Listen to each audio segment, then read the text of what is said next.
Morning, everyone, and welcome to the Health and Human Services Committee, Health and Human Services and Elderly Affairs Committee of the New Hampshire House.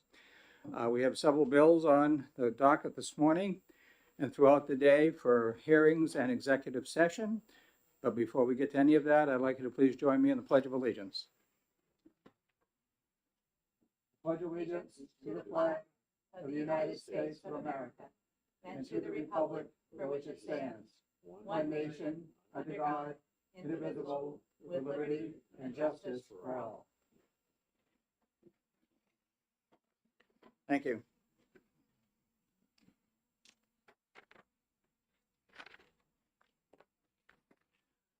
The first bill this morning is 1347, and Chairman, it's more like a Monday for me today than a Wednesday. But I'd like to recognize, get to the right page. Representative Edwards, the prime sponsor. Thank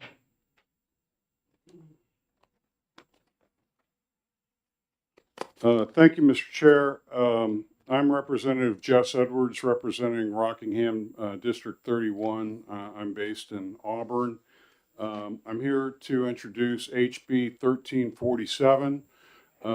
And up front, I want to point out that this committee has my apologies. This bill is a little bit of an embarrassment to me. This comes across as very xenophobic, and it wasn't intended that way. And because of what I just said, I think I owe you an explanation. Back in September, I think it was, when we were supposed to be submitting bills, I was under a double whammy. I had my leg in a cast, a non-weight bearing cast, and I was taking some pain medication at the same time. I was recovering from a dog bite infection, and I was a little delusional from the drugs I was taking from that. And so when I submitted this bill, I submitted it with a different intent, and I don't think it was drafted consistent with my intent. I think the attorney made an assumption, I believe, and this turned into being a focus on just the resettlement program, which was never my intent.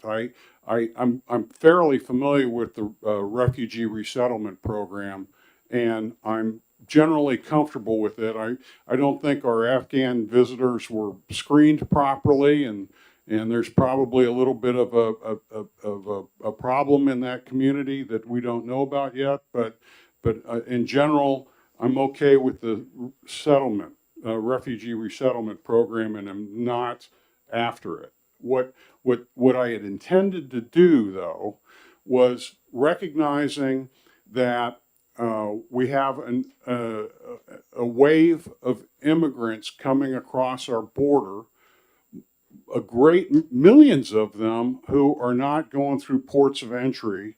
Many of them are called gotaways that escape the efforts to catch them in the interior.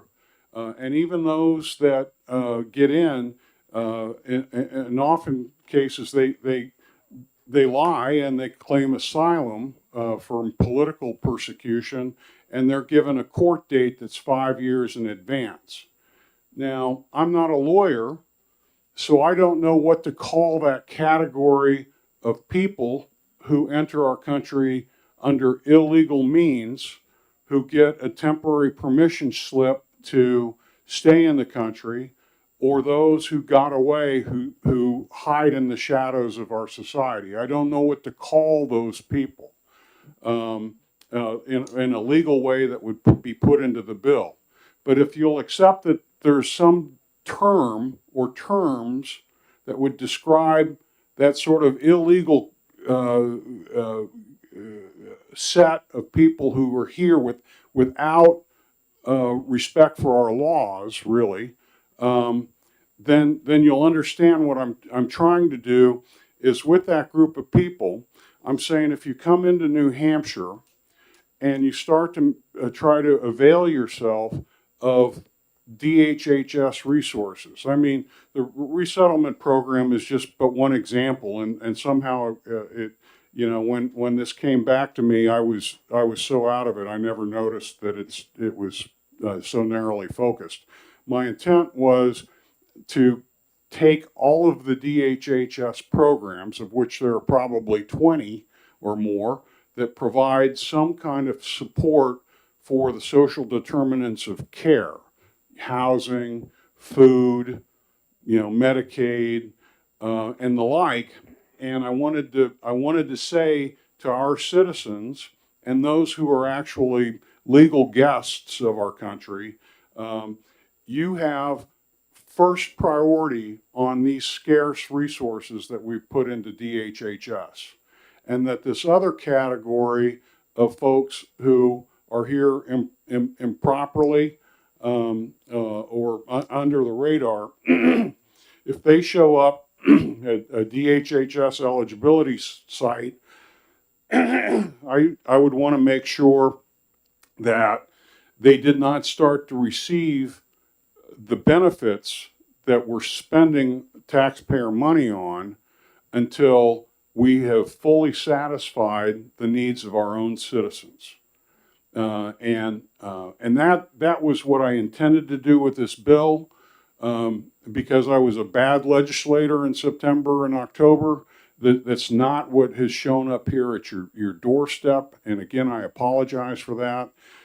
You can either kill this bill or amend this bill, but I at least want to tell my constituents that I cared about protecting taxpayer money to ensure that our citizens get first priority for the services that they're paying for, and that those that have entered the nation illegally are not first in line. In New York City, I understand they're about to hand out $10,000 each debit cards to have those who are here illegally receive great benefit. They're getting the reparations that our African American community has been asking for 50 years. They're just being given $10,000. And I don't want that to happen in New Hampshire. I don't want anything like that to happen. I want to be pure from a programmatic perspective, that we prioritize New Hampshire citizens. Now, at the end of the day, if there's still some money available and there's still a need out there, I guess I'd be kind of open to that, but I just want to make sure that our people know that they're first, and that we respect the fact that it's their money and it's their state, and that we're trying to protect it and help them out. And so I guess in summary, I really don't like this bill, but I do think it's a platform for discussion and potentially a really smart amendment that would protect our citizens. But with that, I'll take questions if there are any. Representative Shapiro. Yes, thank you, Mr. Chairman, and thank you, Representative Edwards, for taking my question. Yeah. I really appreciate your explanation of why the bill is as it is, and The bill's horrible as it is. Yeah. and it didn't meet your intentions. I'm glad to hear that. So you spoke about people coming across the border illegally, and I would agree that it is a huge problem, and that there are many people who have no legal documentation. But is it your understanding, as it is mine, that there are many, many people who have some form of legal status but are not citizens? So they may be in the middle of a process of applying for asylum, or they may be awaiting a hearing on that, or they may have temporary protected status because of some kind of disaster. So that, would you agree that it's not a black and white situation of legal and illegal, but there are all kinds of people with various statuses? Would you agree with that? I would shift the black and white nature of what we're talking about. Illegal, legal is not the right black and white definition. Okay, what would be more appropriate would be to find that other category where that we can define this other couple of categories. One category I would hope we could all agree on would be the category that avoided points of entry, that eluded federal intervention and documentation, those people who are the gotaways, who are free floaters in the society where we have no real knowledge of them. There is that category, and it's not insignificant. That is the group that I would think that we could all agree on probably ought not to be equally in line with the New Hampshire citizen. So if that's one point of demarcation, what's the next area? And this is a good policy conversation. I think you've hit on it. Is that there is a group of people who did get processed by the federal government, that did claim political asylum, that were under the federal laws given a hearing date. Those hearing dates, from what I understand, some of them are as far out into the future as 2032. That's probably an exception and not the rule, but these hearing dates are 4 or 5 years out, right? Now, just to like wrap up the thought there, because there's another piece to this, and that is that I think it is widely and universally known in that illegal immigrant crowd that the permission slip into the United States is to falsely claim political asylum when they're here for economic reasons. Because they lie, they are given a court hearing to check their political asylum. If in that court hearing it's found that they're not here for political persecution, they're really here for economic reasons, they are not eligible to be in the United States, and that they are subject to deportation, right? And so we have this massive abuse of the federal system, and there exists a category that I think common sense people know is being grossly abused. As a matter of policy, though, do we want to try to carve out those that do have a federal permission slip to stay for a hearing from those who are clearly undocumented thoroughly? And I think that's probably a category that this committee would not want to reduce the priority for them. That might be fair. But this other category that's clearly here in an undocumented status intentionally, I think we don't want to be putting them equally in line with New Hampshire citizens. That's a long answer. I hope it was thorough and comprehensive or comprehensible. Follow up. Thank you. I think I got it. So given that this bill does not really address the issue that you're concerned about, what would you think about the possibility of us ITLing this bill and in the future creating some kind of conversation for the legislature, for the state of New Hampshire about immigration and its effect on New Hampshire? I think that could be done in the form of a caucus. It could be done in the form of a study committee, but where a bipartisan group of legislators actually addressed the way that New Hampshire is being addressed by immigration, the great gifts that it's given us, the problems that it's caused, how to move forward in the future in terms of how we want to position ourselves in terms of both being a place that attracts immigrants for our workforce and addresses problems that you're probably more aware of than I am. But what would you think of doing away with this bill and creating some kind of format for addressing the bigger issue? So you bring up two issues, and so I'll start with the one where we can agree to agree. I think it's always a good idea when there's a special problem that's emerging, that a caucus of some kind or a group of legislators get together to increase awareness of the problem and you know, and bring in outside subject matter experts to help inform us so that we do some smart things hopefully in the future. So I'm all in favor of the second part of what you said. In terms of the disposition of this particular bill, it's now in the hands of the committee. If you ITL'd it because it's just a sloppy piece of work, and that's on me. I apologize again, but if you think that this is a legitimate issue, and that it could be amended, then this is a platform, at least to keep the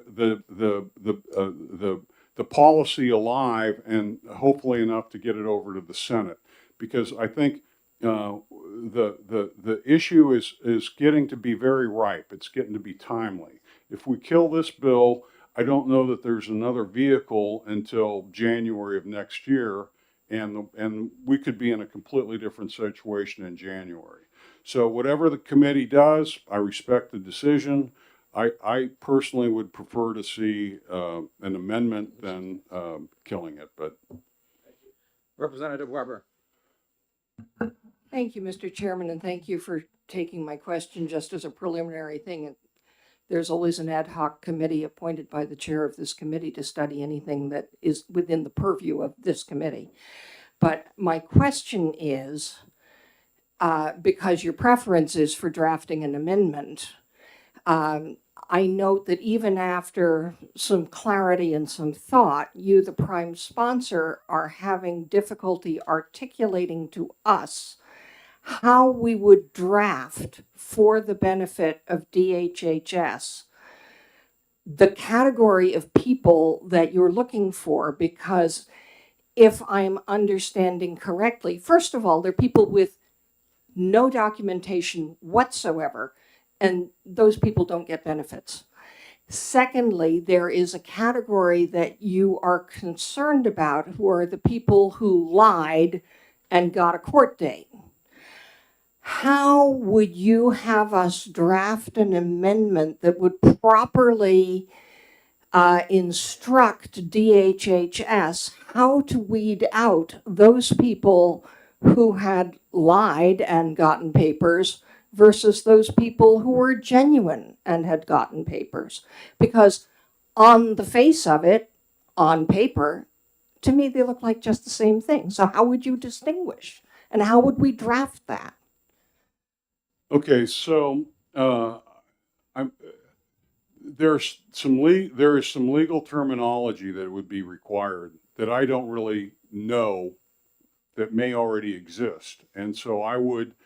I tried during the budget process to bring this up, but there were 280 other things literally in HB2 so I didn't find out about this the way I wanted to. But what the perception I got is that this is a very uncomfortable subject for DHHS. And I had a little bit of difficulty finding somebody who would engage me in a direct, thorough, transparent way to help me figure out what these definitions might be. I didn't have the time at the time, so I would need to rely, to your question on how would I go about drafting it, I would need to rely on some legal experts to help come up with these definitions of these categories. And then I think with the proper definitions of the categories, there is language in here that isn't so bad that could be tweaked maybe to say that New Hampshire citizens get the priority, and these other categories get a lesser priority or no priority. So if the committee had time, it had the patience, it had the interest, I think an amendment could be drafted, but it's really truly up to the discretion of the chair and the committee. Follow up? So as a follow-up to what you just said, can you understand why it might be uncomfortable for people in the department to have to be asked to figure out a way to be charged with determining, as between two people who have exactly the same documentation, which of those people obtained that documentation legally and honestly, and which person obtained that documentation fraudulently? How on earth would they be able to tell? And is it possible that that's why we don't have those legal distinctions? Yes, there's fraud if you obtain the documents by fraud, but that's a whole different inquiry from what DHHS does. So your first question is, can I understand DHHS's reluctance? And the answer to that is yes, because I'm very empathetic and sensitive. So yes, I can understand their reluctance. Your second part, you've created a distinction that I have not. You have said that I would like a category that distinguishes between those who are awaiting their court hearing in an ethical way because they truly are victims of political persecution versus those who have lied to obtain it. I've never even suggested that. I don't think that's even possible for the department to do that. I drew a line backwards earlier to say those that have no documentations, and you've made an assertion that's probably true because I trust your knowledge and judgment that if they have no documentation, they get no benefits. That is an assertion that I would like to believe is true, but I'm not 100% confident in that. Thank you, and my apologies if I misunderstood what I thought you were hearing. Oh, how could you from the understand beginning. this? It's a really bad bill right now. It's my fault. Well, it was the conversation, but I certainly am on the side of people who want to continue a conversation. Yeah. I don't think this is the vehicle, but thank you. Representative Seth King and then Representative Kofal. Thank you. Thank you, Mr. Chair, and thank you, Representative Edwards, for taking questions. Given we know two things, number one, that there will always be a need for New Hampshire residents and United States citizens, and two, that the current system of refugee resettlements, the immigration system is completely broken. I would argue weaponized in many ways. Given those two things, would you be open to the idea that state funds just should not be given for assistance to non-United States citizens, period, and then you take away all of the problems we have with distinction and who's, finagled the system and who's lying? You just get rid of that whole thing and just say straight up, if you're not a United States citizen, you don't get direct state funds assistance. How do you feel about that? Thank you. Okay, so I'm going to say that personally, how I feel about it is that I think that may be too broad an effort to protect New Hampshire citizens. I do think that as badly as everything's being managed, there's a legitimate value in the refugee resettlement program. I don't care for the way it's been done, but I think it's a valid program at its core, and I would not want to exclude those people without hearing testimony on why they should be excluded, and I've not heard that. The other category of people that are awaiting disposition of their political asylum claim, I'm less patient with that category because I believe the fraud is so widespread that that I think as a matter of policy, we might want to carve them out to say that they should not be on equal footing with New Hampshire citizens. But then in this third category of those with no documentation, I think they're ripe for us to legislate that they do not receive New Hampshire benefits. Does that answer your question? All right, thank you, Representative King. Representative Kofalt and then Representative Polazov. Thank you, Mr. Chairman, and thank you for taking my question.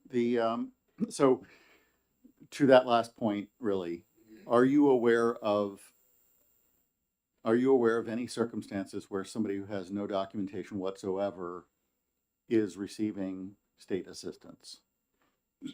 So me, no. I live with my dogs in Auburn. I'm not involved in DHHS internal eligibility and seeing the specific example. So no. And even if it hasn't happened yet, my concern is that there's nothing stopping the wave of people coming across the border. Nothing stopping it, really. So if it hasn't happened yet, I think it's just a matter of time before we start to see the impact in New Hampshire. It's becoming inevitable. Representative Polazov and then Representative Merchant. Thank you, Mr. Chair, and thank you for taking my question. So my understanding of your intention is that if somebody have federal documentation, he or she should still get services, but if they don't have any documentation, they shouldn't. But my question would be somewhere in the middle. For example, we have a federal system to figure out whose claim is illegitimate, but it's multi-step process. For example, somebody is claiming political asylum or marriage with U.S. citizen, and then officer says, denies, thinks that it's not legitimate. But then the person can appeal in the court, and then there's a second appeal. So it's like several steps before the person is put into removal. So what would be your preference? Like, is it like first fail in interview with federal officer should trigger the cancellation of DHHS services, or is it just when person is placed for removal? I do not think New Hampshire should be in the business of second guessing what should be an established federal policy. Once they get a hearing date, they enter into a stage of adjudication, and they have an appeals process that's appropriate to that. And so my trigger for your scenario would await final determination. Representative Merchant. Thank you, Mr. Chairman. Also, my apologies to the committee and also to the prime sponsor for my tardiness in getting here to the meeting somewhat late. In looking at this, I understand, Representative Edwards, that you chair the Division III Finance Committee, which has oversight of the budget for the Department of Health and Human Services. Could you share with us how many dollars from the state Treasury go into this program? Not federal dollars that flow into the state that get reallocated, but actual state dollars that we actually take out of state taxpayers to fund this program? I don't have an auditable number to give you.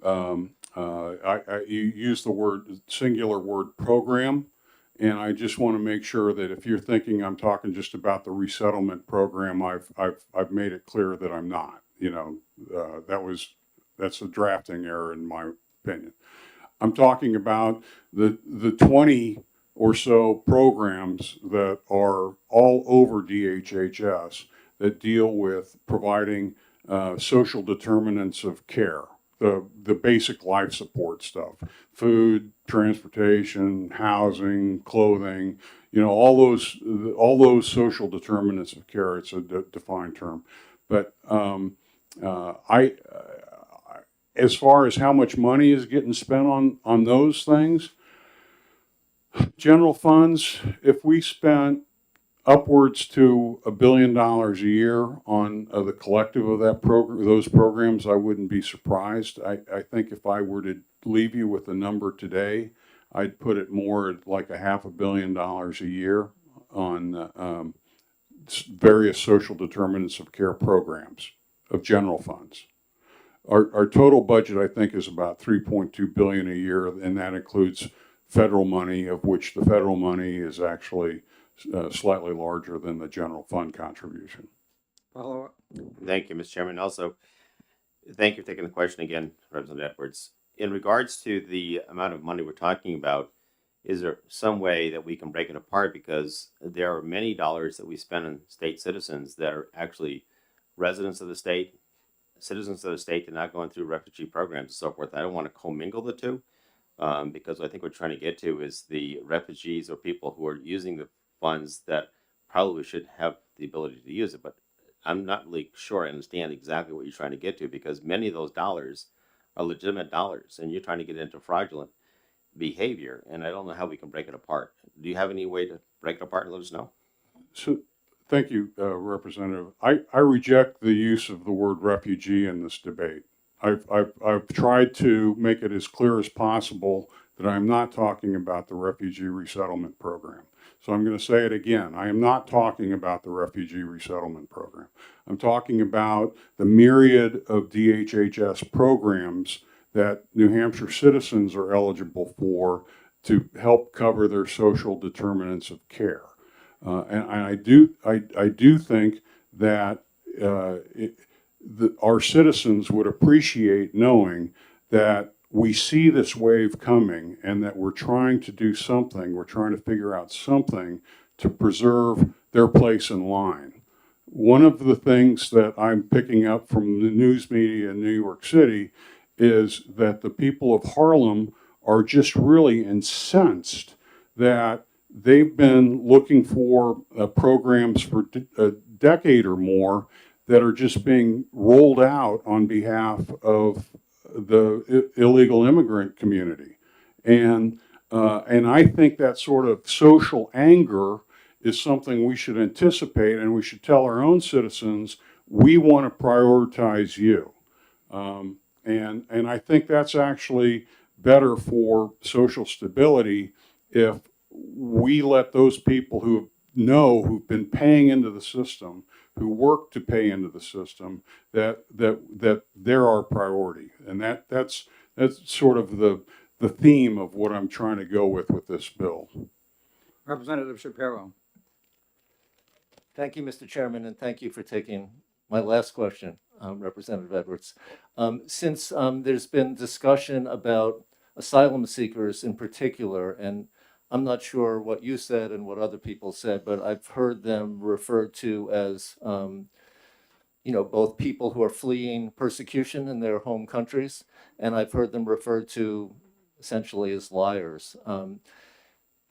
Different people, maybe not the same people. So given that, and given your statement that, you live at home with your dogs and you're not really in this world, I'm wondering, in anticipation of going further, because as you say, this is an issue that's not going away, if you would be willing to meet with, if I could arrange it, to meet with some asylum seekers to kind of understand some of their personal stories about the types of persecution they've fled and why they have done it, and what it's been like to actually go through the process of applying for asylum in this country, which, I've heard some things that say it's kind of stacked in their favor. I would tend to disagree with that. But in any case, my question is, would you be willing to meet with a group of people who this discussion really is affecting? So the short answer is yes. I love everyone. I want to meet as many people, hear as many different points of view as possible. But I would just want to let you know that as somebody who spent a year in Afghanistan and 2 years in Korea and been worried about the world stability now for 40 years, that I understand that there's real political persecution in the world. I don't doubt that some people really need to flee here because of political persecution. political persecution is protected under our federal law. What's not protected under our federal law are economic refugees. And so in any population of about 5 million random people who are crashing our border, there's going to be subsets of people that fall into different categories. And I would hope as good, honest people that we would be able to accept that there is a fairly significant class or subset of that population who are gaming the system because they've been trained to game the system. The materials to game the system, from TikTok to pamphlets, is in that illegal immigration train that is flowing up from the South. So I think it could be a deflection to focus on the set that I'm not worried about, which are the refugees that are here legitimately through the program, those people who are legitimately fleeing political persecution. Those people have, my empathy and my support. It's those people who are abusing our system and our good-naturedness, and I think from that group, I want to find a way to distinguish them and protect our citizens from them. Thank you. Other questions? Representative Palazzo. Thank you, Mr. Chair, and thank you for taking my second question. So in terms of abusing the system, I agree with you that some people who claim political asylum actually here for economic reasons. But there were some cases, federal cases with body shops when employer sponsored immigration was illegally abused and system was gamed. And the same, there were some legal cases with marriage-based immigration when there were fake marriages. So if you ask our committee to single out those claiming political asylum, is it just based on volume, or is it both volume and some data that system is more abused than immigration based, for example, on marriage or on employment? So you make a fine point. There are many reasons why somebody could get U.S. citizenship through valid means, and some of those methods are abused too. And I've mentioned political asylum almost exclusively as the category that I'm talking about, and there's a reason for that. Is that in these trains of people that are coming up from south of Mexico and through Mexico, there are training materials available to them. The cartels are making sure that the people who are paying them thousands of dollars to get across the border are adequately trained in order to game our system. So they are being taught to claim political asylum. And that's the eligibility condition that I think is most abused. Now for those people who are worried about human trafficking, of which I'm one of them, there are others who are abusing that part of it by effectively kidnapping kids and using them to bring families across. And then there are reports about how the child, once it gets through the process, gets sent back so that they could be used again to support another group of illegal immigrants. So this whole situation at the border is just madness. And I think it's an existential threat to the nation too, by the way. But for now, all I want to do is tell New Hampshire taxpayers, we know you've paid into the system. We know you've built this system, and you're our priority. And we know that there are this other categories maybe of people who are in other jurisdictions taking from the taxpayers those benefits that are rightly the province of the taxpayers. They're essentially well, I'm not, I want to say stealing. They're not stealing it because, elected people are giving it to them, but it's being taken away from taxpayers improperly. And I want to tell our citizens, we're not going to let that happen in New Hampshire. Does that answer your question? Sorry. Other questions? Seeing none? Okay, thank you. Thank you. I didn't realize this was going to take this long, but I do appreciate the audience and the questions. And if there's anything I can do to further help with this process, let me know. Okay, thank you, Representative Edwards. Okay, just to review, it's been the practice of this committee that the prime sponsor gets extra time to explain the background of the bill and why it's being introduced and other input that they may have received. We do ask all testimony to be kept right around 3 minutes so that it allows extra time for questions of each person testifying, and also to make sure that everybody has a fair shot at offering testimony to the committee on the bill. Next person up to testify and who's asked to testify is Bob Dunn with the Roman Catholic Bishop of Manchester. You've asked for 2 minutes, Mr. Dunn.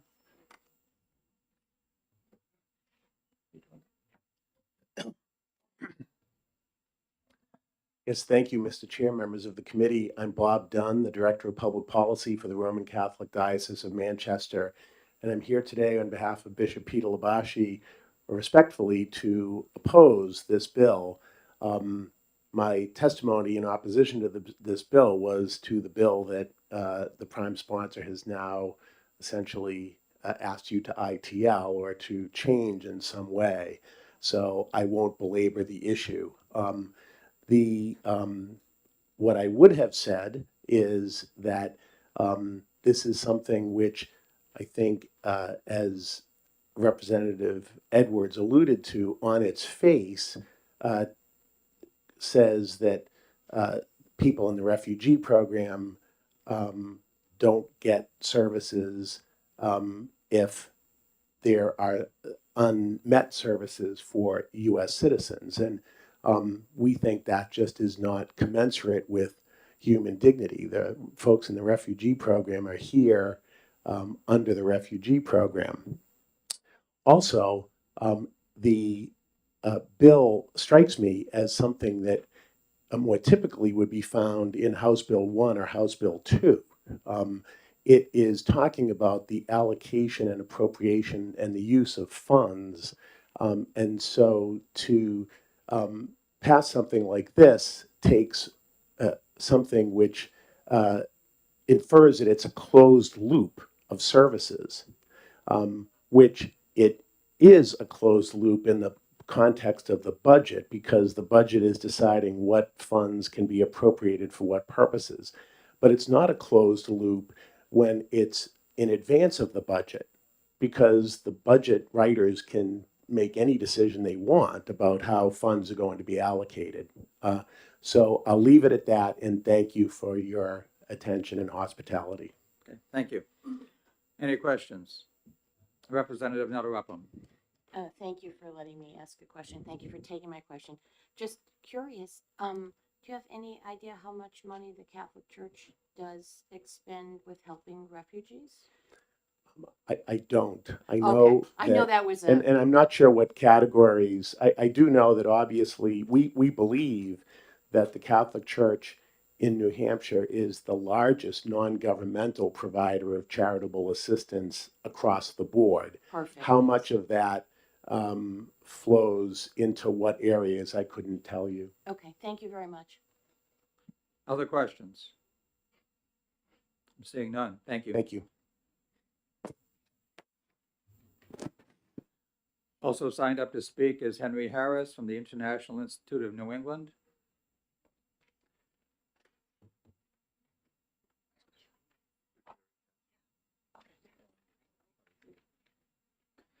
Good morning, Mr. Harris. Good morning. You've asked for 5 to 10 minutes. That's I can wrap that up. Clearly, it sounds like a lot to unpack. yeah. If you could do it in 3, that'd be great. Yeah, I can do that. So, I mean, I think I'm not sure this is the appropriate forum to change this bill. If you go back to the 1980 Refugee Resettlement Act, Um,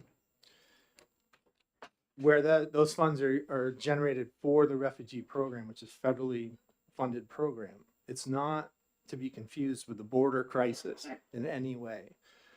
So I don't even think that this form is the correct one. I'm not a representative. I don't understand the full proceedings, but I believe this would go back to you're trying to repurpose funds from an act from 1980, and I don't think you can do it from here. Which brings me to my next point. Do not confuse the refugee crisis the crisis at the border is not the refugee program that settles here in New Hampshire. That is a federally funded program. There are compliance standards and check levels at every process. So from the presidential determination, which is approved by Congress, they decide how many refugees come in. It's a fixed amount of people each year. There's funding and programs provided to support refugee resettlement.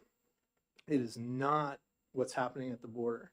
So everyone that comes here pre-arrival through the refugee resettlement program goes through years to get into this country. There's at each stage, there's many vetting processes out before they even come into this country. And they go through background checks and vetted to be here. Refugees enter this country through that program legally. They're immediately able to work, enroll their kids in school, and pay taxes. They are regular citizens. They are allowed to participate in our society as citizens. So when we talk about these funds and how they're allocated for New Hampshire, they're in the same category as every other citizen who is applying for benefits. The International Institute of New England and our colleagues at Century Care Alliance, we've been resettling refugees in this manner for over 100 years. This is a proven process. It works well. Please do not confuse it with everything that's happening at the border. That's a completely different thing from what this 1980 Refugee Resettlement Act is referring to. It's completely different. I believe we talked briefly, I heard some comments about we're an aging state. We've got young people moving away. We've got older people retiring, also moving away and or going on fixed incomes. Our tax base is shrinking. Refugees fit that bill. I get calls weekly from employers around the state who want to connect with me and our clients and get them employed. And we have lots of pathways, career pathways, where we educate and we train for what New Hampshire needs. So I think in general, I think we need to check whether this is an illegal or a legal way to approach changing this bill. If you could start wrapping up, please. I will. And I think, taking money away from a proven program that does work to try to fix something that's unrelated to what the original intent of this funding is not a responsible solution, because it's taking away from services that are much needed here to make people successful. And I think, refugees are, it's an investment. And I think these funding helps invest in newcomers to this area who are legal, who are meant to be here. Thank you. Any questions? Thank you. Representative Neto Upham. Thank you. I missed your name and the name of your organization. Oh, I'm sorry. My name's Henry Harris. I'm the managing director for the International Institute of New England. And is that housed in New Hampshire? Yeah, so we're located in Manchester. Okay. We have offices in Boston, Lowell, and Manchester. Okay. Thank you very I much. run the Manchester. Okay. site. Thank you. Other questions? Seeing none, thank you.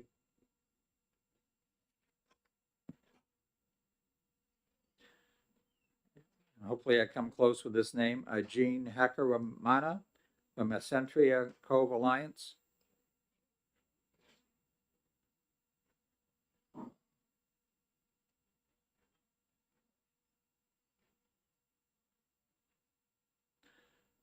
Good morning, sir, and again, you've asked for 5 minutes. If you could keep it closer to 3, I'd appreciate it.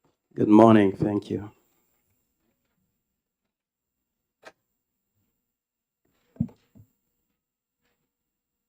You turn the microphone off.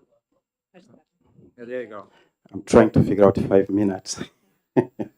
Thank you so much. Good morning. My name is Jean Hakuzimana, and I am the director of Central Care Alliance in the New Hampshire office. We are a resettlement agency as well. So I have a testimony that I want to read for you, and it's against HB 1347. Chairman Wine and esteemed members of Health and Human Services and Elder Affairs Committee, good morning.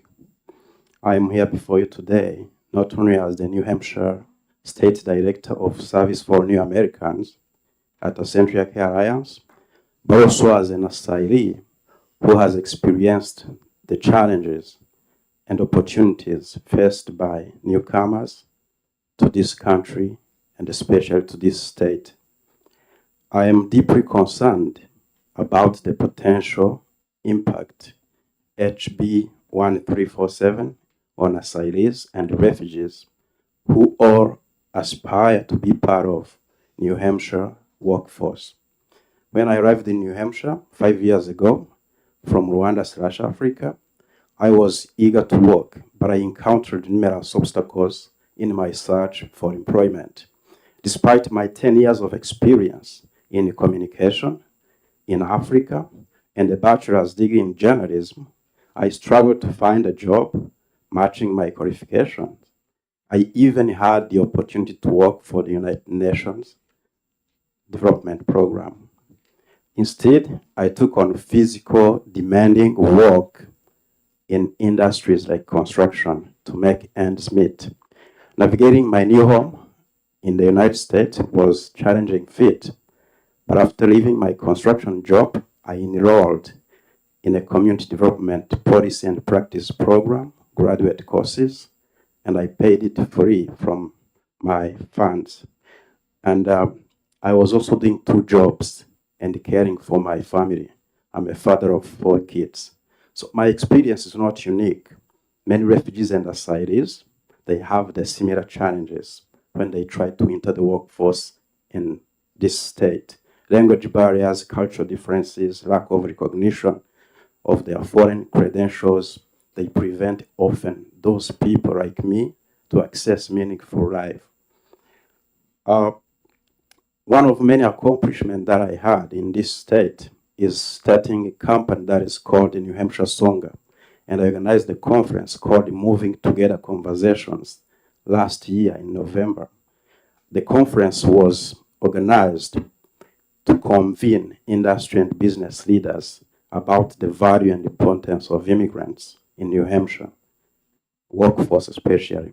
So New Hampshire Business Review voted my conference as the best conference to bring diverse voices in the state. You should start wrapping up, please, sir. Sure, I am. So additionally, I believe people like me have been part of the solution in this state, especially when it comes to workforce development. And additionally, households like mine, we are bringing a lot of money and injection into the economy of this state. And we believe that is valuable for all of us to consider when you have a bill like this in front of you lawmakers. Thank you so much. Thank you. Any questions? Seeing none. Thank you very much.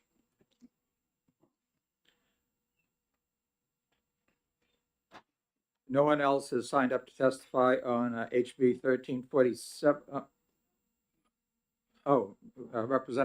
Attorney Williams. I don't have a pink card for you. Oh, okay.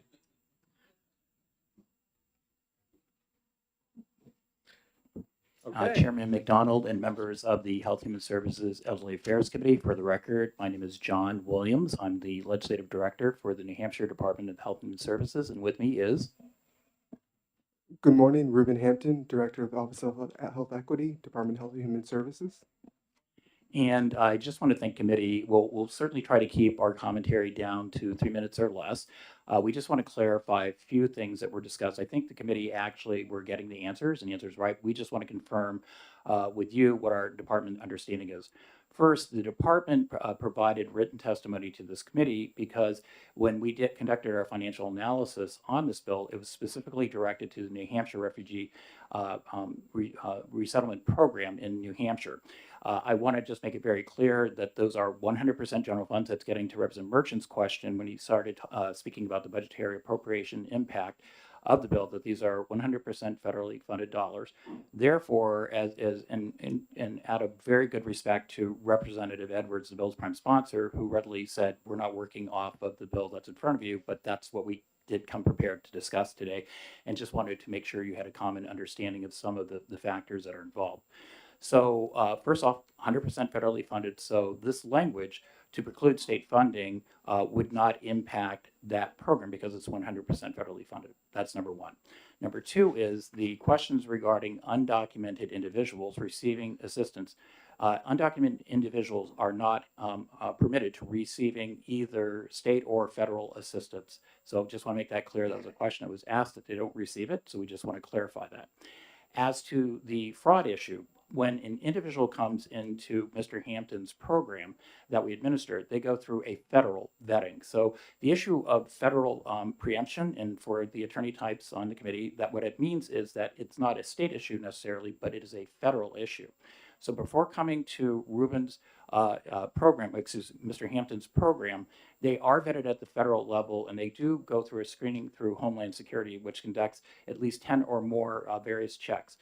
Is there always potential for fraud? I know from your chairman that he served very dutifully as a fraud investigator, and we do actually, as our own agency, once we do have all individuals that we're serving, we do look to fraud to make sure that's not happening with all the people that we're serving, not just those who are refugees. So the point I think we're trying to make is before the individual even comes into our program, they've gone through a federal vetting, and it's the federal government that makes a determination whether or not they're granted the authority to becoming and receiving those services. That is a lot of worded that I said, and I think, Chairman, I would turn it over to you for questions from the committee, but we just wanted to make those points very, very clear as you move forward with the decision what to do with the underlying bill and whether or not you want to conduct further study research on the more larger issue that was raised by the bill's prime sponsor.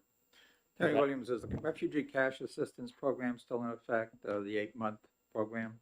That's still there? It is currently 12 months, but yes, it is still in effect. Okay, great. Representative Murphy. Thank you, Mr. Chairman, and thank you for taking my question. I just want to be clear that the 100% federally funded under the Refugee Act of 1980, those funds cannot be diverted to any social determinant efforts in the state. Is that correct? Thank you, Representative Murphy. Those funds can only be used for the program itself. And cannot be redirected to any social determinant program. They can only be used for the program and its clients. Thank you. Representative Shapiro. Thank you, Mr. Chairman, and thank you for taking the question. My understanding is exactly what you said, that if someone is fully undocumented, they cannot receive benefits. Correct. In the state. But is it not true in terms of an earlier question about only citizens receiving federal benefits in the state of New Hampshire, that when we applied for Medicaid expansion, not this past time, but the time before, we specifically requested a waiver to exclude non-citizens, and that was rejected by the federal government?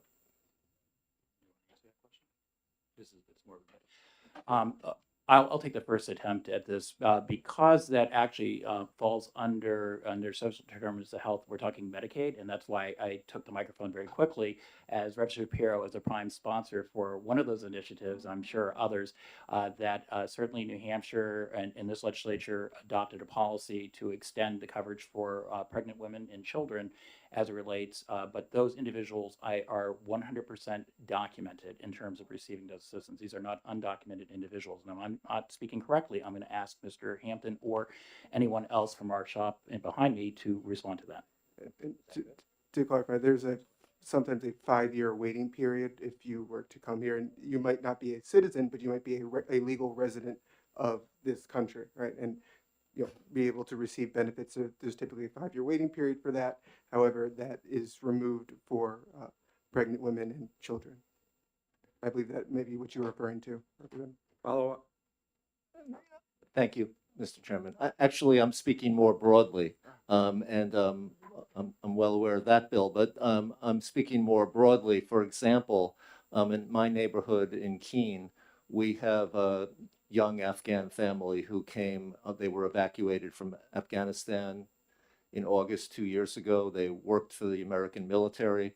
They were brought to this country. They were resettled by a group in Keene, but through a Century Care Alliance. That family received Medicaid as soon as they got here. They no longer are on Medicaid because they work and they earn a living and they get employment based benefits. But is it not true that it would be illegal for us to ban non-citizens in New Hampshire from getting programs like Medicaid? And Representative Shapiro, I always get very confused when I hear, is it not true? Because I'm always trying to figure out which I'm just trying to get to the point. So let's be very, very clear that the individuals who are receiving Medicaid benefits are, one, documented. Two, if it's through the program that Mr. Hampton's administering for refugee resettlement, they've already gone through the process of being given a grant and therefore are documented receiving that assistance. If they are not documented, then they would not be entitled to receiving that. I just want to be 100% clear. I even took my head, turned it around to our two other experts, and both gave me a nod, and I think they're doing it right now behind me as I'm speaking. Other question, Representative Palazzo. Thank you, Mr. Chair, and thank you for taking my question. So if government places an immigrant into removal procedures, like what happens then? Is there any communication? Does the department have a way to know that immigrant is no longer legally here and should be self-deported or in some other deportation procedures? Individuals who would be subject to deportation presumably will have gone through the process and were denied being granted either refugee or other status. So we wouldn't see them part of that, at least unless there's some very odd circumstance that we're not aware of, we would not see that. That would be done prior to entering into our system. Other questions? I'm seeing no other questions. Gentlemen, thank you. Representative Tejas. Thank you, Mr. Chairman, and thank you for taking my question. Gentlemen, can you help, because it is so confusing, can you help describe the various categories of like the legal status of a refugee versus an asylee versus a resident versus someone who's undocumented? Because I think they get conflated and there's terminology related to the legal status of refugees that I haven't heard stated yet. I would agree that in hearing the testimony here, that we were even questioning what we're trying to do in terms of defining those various different categories. What I did hear clearly was undocumented individuals. I heard clearly individuals seeking to becoming documented, but doing it through fraud. I've heard about individuals who have been granted refugee status and heading their way to citizenship. So those are at least the three categories that I think I can discern from the testimony, but that's about the best that I can do, Reverend Tejas, unless there's other questions that you have. But we can certainly describe the process if that's what you're actually asking in terms of what is a typical process for an individual who becomes given a grant for refugee status and then receiving our services. I think that's what you might be asking. And if you're not, I will stay here until I can get it right, or until your chair says enough time. Follow up. I have heard the status, the legal status of refugees described as refugees upon arrival have the full rights and all privileges of a citizen except the right to vote. And then they are on a particular path towards, getting towards citizenship, but that is their legal status, which is very different from other immigrants. And it's part of the, infrastructure of the Refugee Act and all that. I would agree. Okay. Representative Weber. Mine is more a question of the chair, but also a question of the folks who are testifying, which is that I think it would be very helpful, and this is a follow-up to Representative Tellez's point, but it would be very helpful for me as one of those people for whom the various statuses are murky because I don't work with them all the time.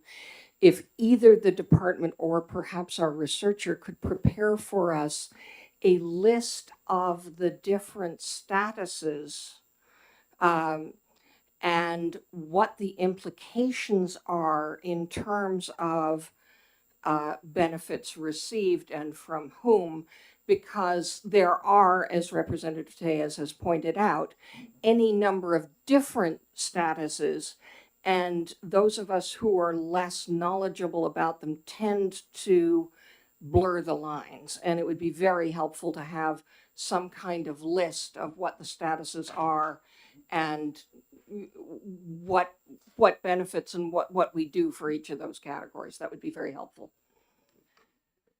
Thank you, Representative Weber. That is something that we can do. And just as a brief summary of that, the program serves folks who have. Sending it along would be great. And Representative Weber, just we will connect the researcher, Ms. Dyer. We actually have those experts who could have come prepared, but this is not a day for that journey for Right. folks to go through that process. No, I was hoping down the road and in my email box. Any other questions?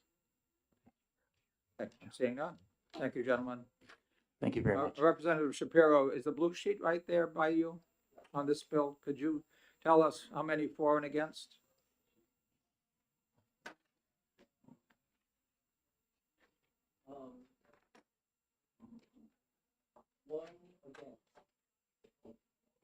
Anyone for? Okay. Yeah, could you pass that down for us, please? The clerk needs it for his records. Thank you very much. No one else has signed up to testify on HB 1347, so I'm going to close the public hearing on HB 1347 and open the public hearing on HB 1638 FN and recognize the prime sponsor, our Representative Kelly Potenza. And I saw her picking up a pink card earlier, so I assume that's on the way somewhere. Actually, she's holding it. Okay, there we go.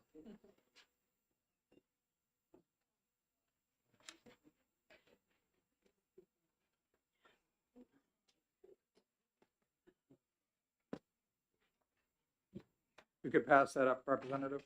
Just give it to Representative Palazzo. The pink card, I mean. I didn't fill it out yet. So Oh, okay. wanted to Okay. probably- No, that's fine. That's fine. Okay. That's fine. No, you can do it after either way. Whoops. Okay. Thank you, Mr. Chair. For the record, my name is Representative Kelly Potenza, Stratford District 19. I put this bill in regards with talking to actually one constituent and then having a meeting with fellow stakeholders and just in the essence of government kind of accountability and transparency. But before I talk about this kind of very simple bill, I would like to just give a quick story about a conversation that I had with a DHHS employee in Rochester. I met her at just a local little coffee hole, and she actually has only been in New Hampshire for a short period of time, and it was just really refreshing to hear, the changes that are going on within her department, and you're always going to have folks in any agency, in any department, in every governmental branch that are, you're going to have some bad apples. And I think this bill helps that process. I think it helps people that are in charge, holding, staff accountable. And because this woman that was from New York had told me that, this New Hampshire is light years away from what she was experiencing, but there could still be some improvements. And so I had told her about this bill, and she says, I think that's a fantastic idea. So hearing it specifically from the horse's mouth, I just thought that this was a very simple bill that could, if people have a pattern, a history of issues, that there is a process that we don't keep people in the system. So, or employees in a system that is already completely overwhelmed and taxed and burdened in every way, form. So these workers have a lot of responsibilities. They have huge tasks in front of them. So I just thought that this would help help this process, keeping good people, rewarding good people, as well as keeping people accountable. That's it. Thank you. Any questions? Representative Shapiro. Thank you, Mr. Chairman, and thank you, Representative, for taking my question. So, if I'm not mistaken, I heard you said that this idea came out of a conversation with a constituent, Mm-hmm. and I'm wondering, in further conversations, have you found this issue to be generalizable? I mean, is it like, rather than one particular situation, have you found it to be a situation that comes up frequently? And I'm not talking about misconduct or failure to do the job properly, but have you generally found that there are a lot of problems with supervising employees who are not performing adequately and whatever, giving consequences or giving the opportunity for job improvement? So my question basically is, have you found this to be generally a problem? Yeah, I can't really speak to that. I think the point of the bill is process, and I think that this is really good process that we should have in place. I'm going to read you one line. So the review shall encompass a detailed examination of all the records related to their job performance, including their responses to delegated tasks for the prior 3 years. If the examination reveals a pattern of failure to perform their duties as required, the employee shall be placed on probation and receive remedial training. I think that's the point. Like that is the most important line to me of this bill. And because there's not a review process that's seeing if someone has a pattern. And I just think that it just should be helpful. I know that if I was not performing my job, let's just say as a legislator, and you've got people that are making, constant complaints and stuff like that, and there's no follow through, it's kind of like your complaints are kind of falling on deaf ears. I just think that it's good. It's good I would want to know how I could improve in my job. And I just think that everybody should want this. I think it's good for the agency. I think it's good for all of us. Follow up. Thank you. So I have two follow-ups. One is really why you limited this to Department of Health and Human Services, why not all of state government? And second of all, can you tell us what the current process is within DHHS when an employee is performing inadequately? So if in the statute, it talks about what the process is in a very general sense. And I just wanted to make it more specific. So I had a conversation with that employee that works underneath the HHS, and she told me kind of what happens now, and this doesn't happen. And that's the only reason why that this was put in like that. And I just I wanted to focus on DHHS because I just this bill, if it was overall, would have been more. Will I file this again next year for another agency? I probably will. So let's just take down one at a time. Representative Weber and then Representative Murphy. I believe that the answer to Representative Shapiro's question has also answered. I had a very similar thrust, so thank you. Thank you. Representative Murphy? Thank you, Mr. Chairman. Thank you for taking the question. It somewhat piggybacks off of Representative Shapiro's and Weber's question, but my specific question is, are you aware that there's and I'm not, in any organization I've been in, there's an HR department that normally handles complaints and, those type of misconduct issues. Are you aware that DHHS or other agencies does not have a HR department to handle these? So most HR departments, so if I have a complaint, I'm not going to an HR department. That usually is if you're an employee, not if you're an outside entity, person that is experienced a problem. Usually you're going directly to a person at the top. For example, I had contacted DHHS concerning a constituent about this had to do with a childcare issue. I went directly to a manager. That manager brought me to an employee, to the lawyer for DHHS. So they don't bring you to an HR department. That is usually happens within.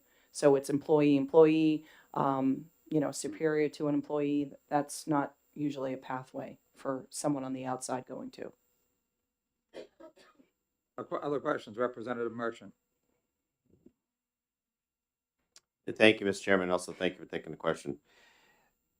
In regards to the issue of what I call customer service, is this more like if someone gets disgruntled because they don't get what they wish to receive, that's more of a customer service issue than it really is to Representative Murphy's issue, the employee not doing the job. So how do we understand how we break this apart with somebody who doesn't get what they want and they consider it bad customer service versus somebody who's really having a problem?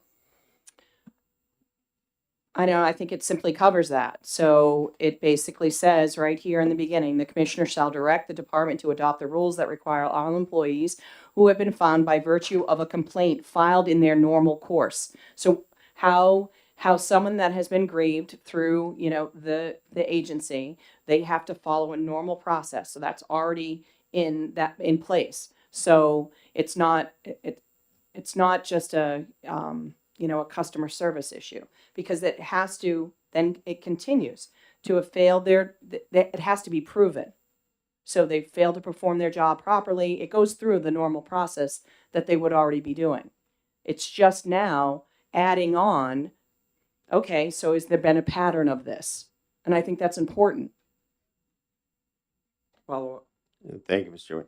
Chairman. Having worked with the public for over 20 years and been subject to a lot of customer service issues, it's very hard for anyone, at least for myself, to distinguish between somebody having really poor customer service because they didn't get what they want versus poor customer service because the employee didn't provide reasonableness, if you will. So I just think this is kind of a slippery slope in trying to define what customer service should be and how we get to it. Can you help me understand how we're going to break apart poor customer service versus poor performance? Okay. The commissioner is already doing that. So if I lodge a complaint, let's say, for example, I lodge a complaint against DCYF, that complaint has been investigated and found valid through the commissioner, and that person the process has happened. They've already said that they failed to perform their job properly. So this isn't this isn't just a complaint board, and then everybody, it still has to go through due process. Okay. Other questions? Representative Tellez. Thank you, Mr. Chairman. Thank you for taking my question. I'm a little confused by the example you provided. I think it was helpful to differentiate that this is not an HR issue. Are you aware of sort of what the current requirements for staff performance review are? And if you're not, I'm sure we'll hear from someone from the department.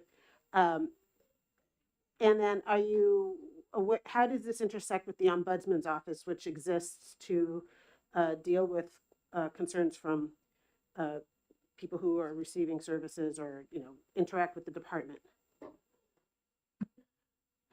So this isn't, I didn't incorporate the omnibudsman in this process. So it's basically whatever the current process that the agency is providing in regards with job performance. It's adding on to look if there is a pattern, if there's a history. That's really, I know what they do provide remedial training. I know those things that are already happening.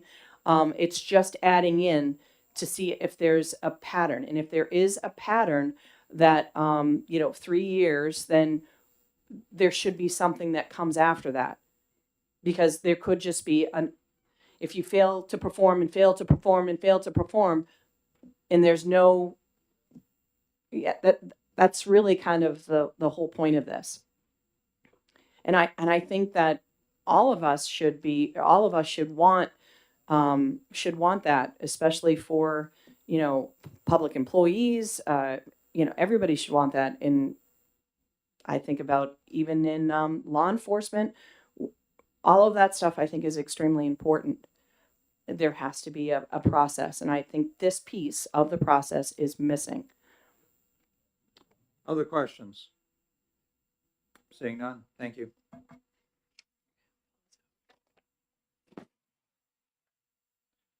Also signed up to speak are Attorney Rob Berry and Barbara McCann from the Department of Health and Human Services.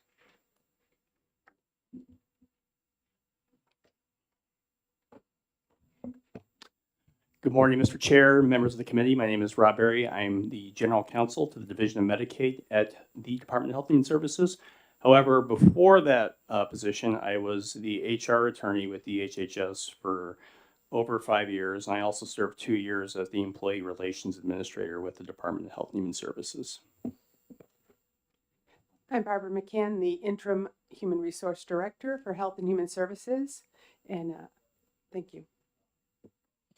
So we'll begin by stating we do not position on the bill, but we are concerned about it. The primary issue we're concerned about is that it creates some massive confusion as to the current process.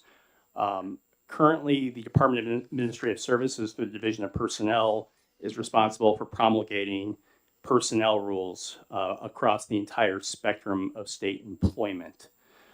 There is a process in there for discipline. It is laid out very clearly. You can look at PER, Administrative Rule PER 1002.04 through 08, and that'll give you the entire process for letters of warning, suspensions, terminations, and things of that nature. So there is a process laid out in law as it stands. This bill essentially gives the Commissioner of Health and Human Services the ability to usurp, I guess, for lack of a better word, the Director of the Division of Personnel's authority in terms of promulgating rules, and it serves to create some massive confusion in the process that's already laid out. Anything else to add? One of the items that was mentioned was that about performance reviews. So we do, under the personnel rules for the state of New Hampshire, do annual performance reviews. And in that, there are goals set if someone is underperforming, and those are looked at while we also go through any kind of discipline process. There's a look back period of 5 years, so additional and any kind of pattern that might show up would be addressed during that period. Representative Shapiro, and then Representative Weber. Thank you, Mr. Chairman, and thank you for taking the question. If I was a little bit more nimble, I would have looked up those rules already, but I'm afraid I'm not that nimble, and maybe you can tell me where I can find them. However, I think the sponsor of this bill referred to this piece of the process is missing, and I think she was referring specifically to the part of like looking back over 3 years to see if there was a pattern of, I don't know, either misbehavior or inadequate performance, or I guess a variety of things. And is it true that this piece of the process is missing, or is a pattern of problematic performance taken into account in job reviews? So I would not agree that this pattern is not taken into account. As part of my duties with general counsel to HR, I prosecuted, I'd say, well over 20 appeals at the Personnel Appeals Board. One of my main concerns when considering what sort of discipline was appropriate for an employee was a pattern of behavior. So pattern is absolutely considered when determining discipline. And like Ms. McCann alluded to, we actually go back 5 years as opposed to 3. Representative Weber, I believe, was next, then Representative Leon. Thank you very much, Mr. Chairman, and Not speaker yet. I don't think I want to be. my apologies. And thank you for taking my question. My question is I'm wondering if there isn't a benefit to having the Department of Administrative Services be the people setting the overview for this, rather than having the department look at it internally, because we have a more, if I'm understanding the process, there is a more independent review and oversight that would be missing if we gave the department the full authority to deal with these issues. Yeah, I think that's true. Part of the disciplinary review process, when an employee is disciplined, they have appeal rights.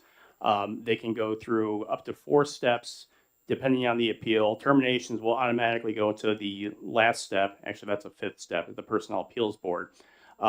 But the 4th step in the informal dispute resolution process is the Division of Personnel.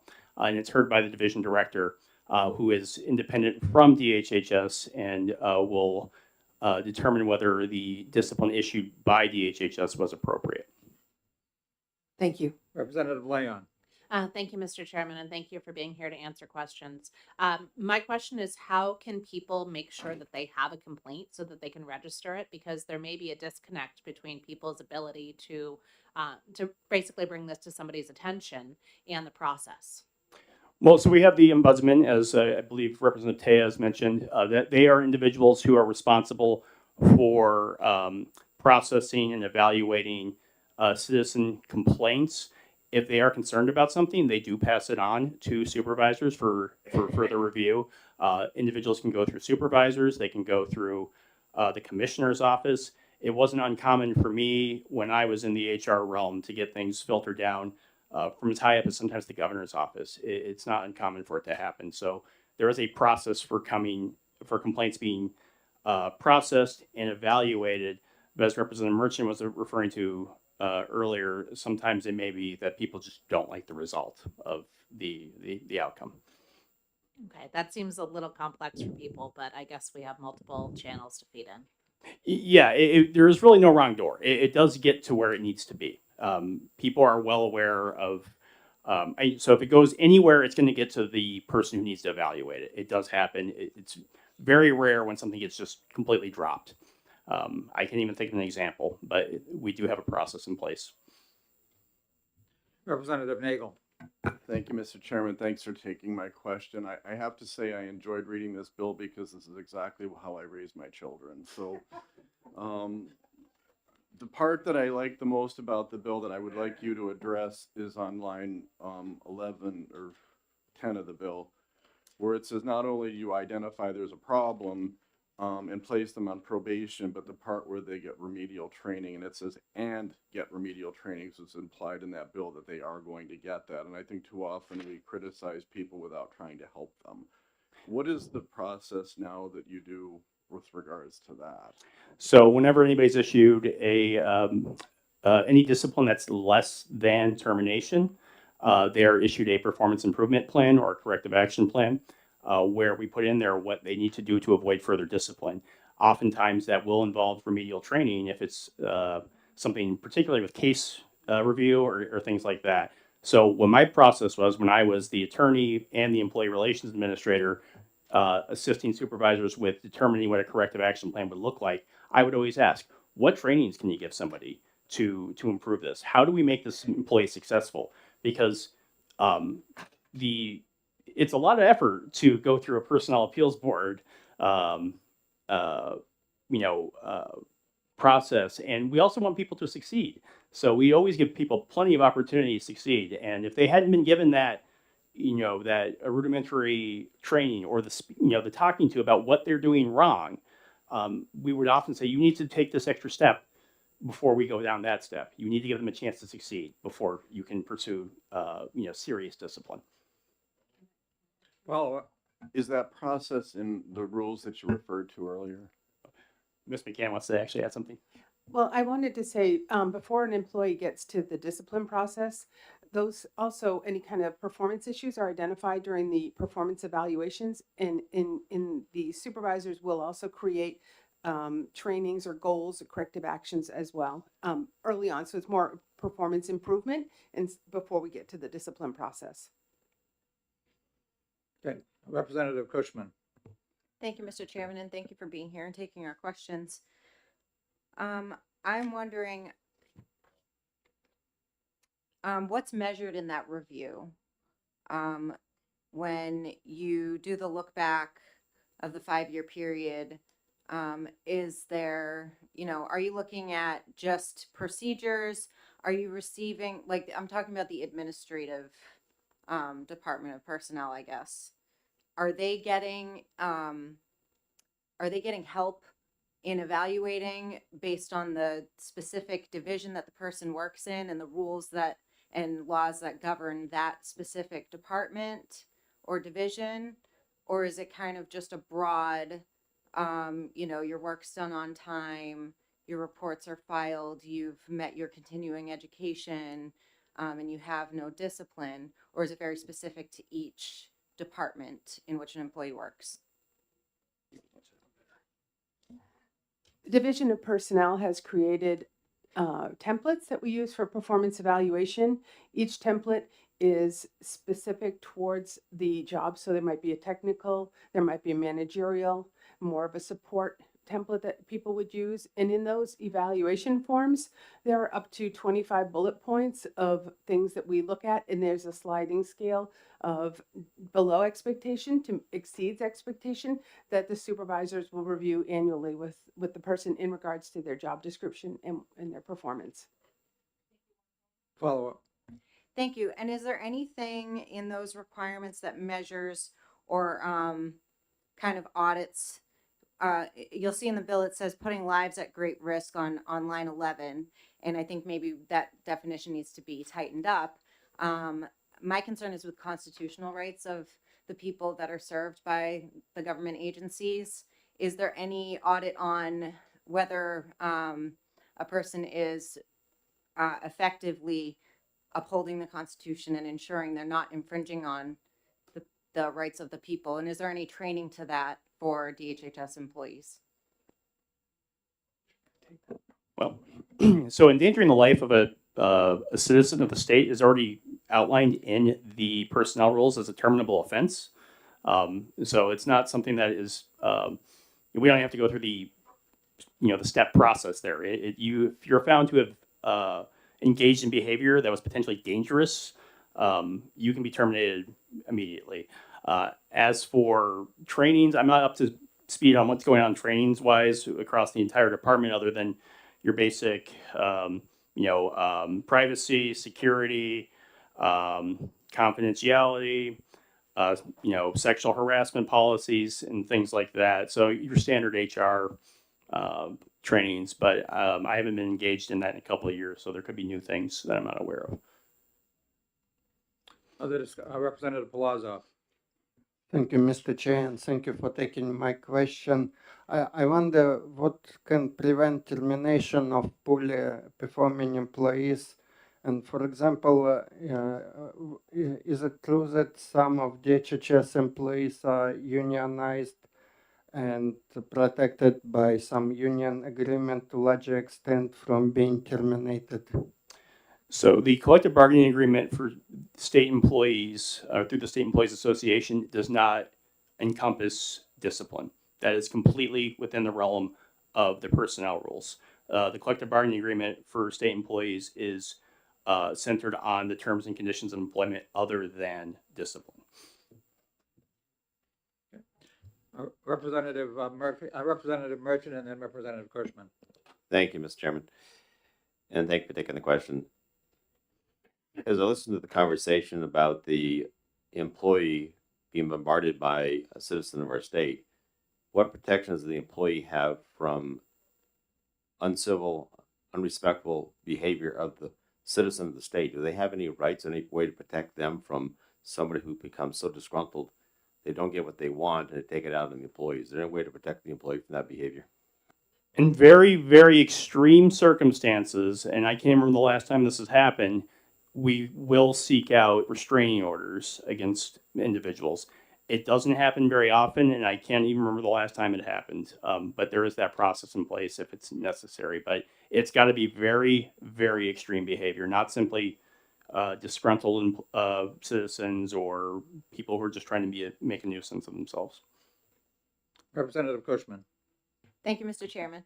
I know that you alluded to it and you said that there are multiple channels to lodge a complaint, but say, I kind of want to walk through that, explore it a little bit more. So say I am receiving, you know, I think if I can, say I bring in a complaint to the ombudsman, and then, you know, I've received complaints personally as a representative that fell on deaf ears, according to the people who brought them to me. So I'm seeing a different story than what you're saying is happening, that all of the complaints eventually end up, you know, being processed and then determined to be founded or not founded.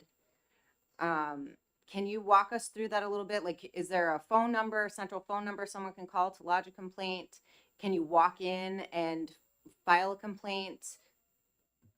Well, all of our information is posted online, but the ombudsman's number is online. But you can look up my information. My phone number is online. People can give me a call, and people do give me a call to talk about things that are not related to my job at all. And what I do with that is I send it to the right person, because I've worked there for 10 years now. I know enough people to how to get it to them. But when it comes to employee conduct, one thing to remember is the results of those investigations are not going to be public. They, unless an individual is issued discipline and they appeal it to the Personnel Appeals Board. That's a public process. Everything else is not going to be public. So a lot of times people will hear, we took appropriate action. And sometimes that means we terminated that employee, but we cannot tell you that because they have not appealed it. So that can be an unsatisfying answer for people, but that's how it is in the personnel rules. We're supposed to be confidential. It's also in the collective bargaining agreement. And then sometimes the complaints are simply just unfounded. It's a disgruntled citizen for whatever reason, and they just don't like to hear that answer. So, you know, we do take complaints very, very seriously, because we are aware of what we do in New Hampshire and what we're responsible for doing. So, you know, I can assure you that we do process complaints and take appropriate action as necessary. Representative Tellez. Thank you, and thank you for taking my question. So as a follow-up to that, is that data compiled sort of in aggregate, you know, de-identified manner? You know, we had X number of complaints and, you know, X were resolved and maybe they were resolved in different ways? Like, is that anywhere? I don't know about complaints, Barbara. In our office, we have an employee relations unit, and obviously we track all the discipline processes, and even if they don't rise to discipline, if it was a complaint that's investigated. But in regards to your answer, I don't think there is a list. Yeah, unless the ombudsman keeps a complaint. But, you know, HR does compile the disciplinary processes for sure. And I mean, I can speak from experience on this. When I was hired at the department as the general counsel of the Bureau of Elderly and Adult Services, the HR attorney position was not even in my job description, and I was given the position. I will say I spent probably 80 to 95% of my time handling employee discipline. There is a lot that goes on, and we do spend a lot of time trying to ensure that employees are performing their jobs adequately. Follow up. So as a follow-up, I guess just stemming off Representative Cushman's question, I think there's this desire for just having some evidence, whether it's at the Department of Personnel level or DHHS level, just to be able to show people, yes, you are getting, data in aggregate. You are getting complaints, you are managing them, and you are handling them, and you are resolving them without giving away any details.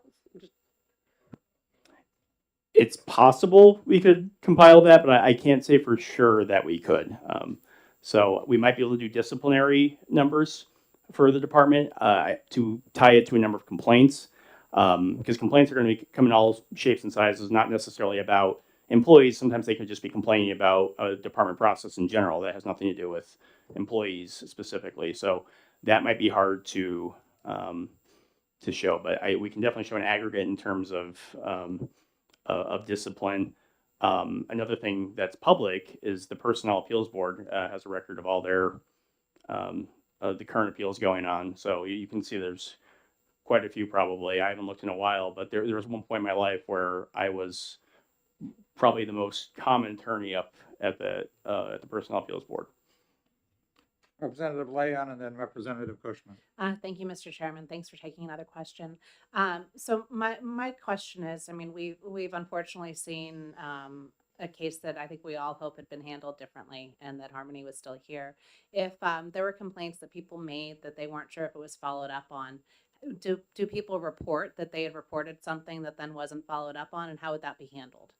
Because we want to make sure that everything we can pursue, whether or not a complaint was ignored and not processed by an employee or something else, is sort of handled in this process. Because I understand you're trying to have a sieve where everything is coming through and those with merit follow through.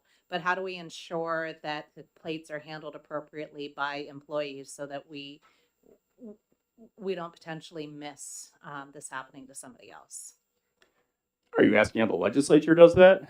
No, I'm asking how the Department of Personnel follows up to make sure that people are actually appropriately recording complaints that are coming through if somebody's worried about a child. I can't speak to what the Division of Personnel does because it's a different agency. It's part of the Administrative Services. All I can speak to is what HHS does, and we stand by the fact that we process complaints appropriately and we take appropriate action based on what the complaint is and what we can verify. Okay, and so, sorry, follow up? Follow up. And so even if you can't verify something, you have a way that you know that you got a report, you got a record, you weren't able to verify it. So that's something that could be followed up if there is an employee who tends to find certain cases non-verified. So if an employee is put under investigation and there is no action taken, what we do is we put together a letter that we provide to the employee saying that you were under investigation, no further action has been taken, but that's not placed in their personnel file because we're not allowed to place in their personnel file for the personnel rules. We can only put discipline in there. Okay, I think I might try and follow up on you to get a better understanding of the process. Okay. Representative Cushman. I'm all set. Thank you. Thank you. Representative Palazzo. Thank you, Mr. Chair, and thank you for taking my question. So the bill is written, is talking about 5 steps, and I wonder how the steps currently lie between DHHS and Division of Personnel. So I'm talking about first step, job review, second step, case review, third step, probation, fourth, remedial training, and fifth, termination. So currently, is it all directed by Division of Personnel, or are some of those steps would be directed by administration in DHHS? Could you explain? So the agency for which the employee works is going to handle the disciplinary investigation.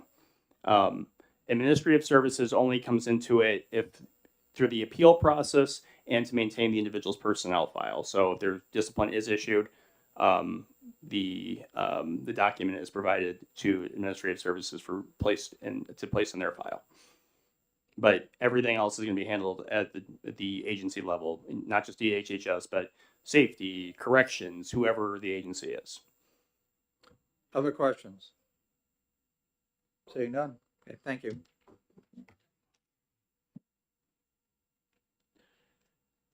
Could somebody give me the blue sheet, Christina, perhaps, or, oh, you have another card?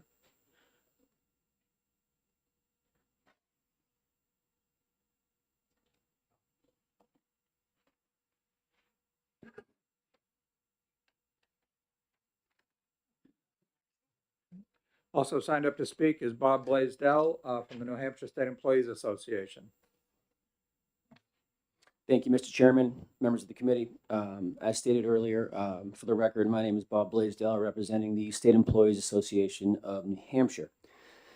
I took a look at this bill, and I wasn't quite sure what the goal was here.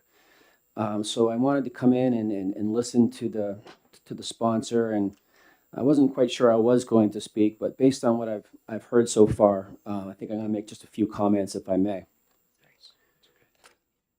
On line 4, it refers to by virtue of complaint. I guess one of the concerns might be here is what constitutes a complaint.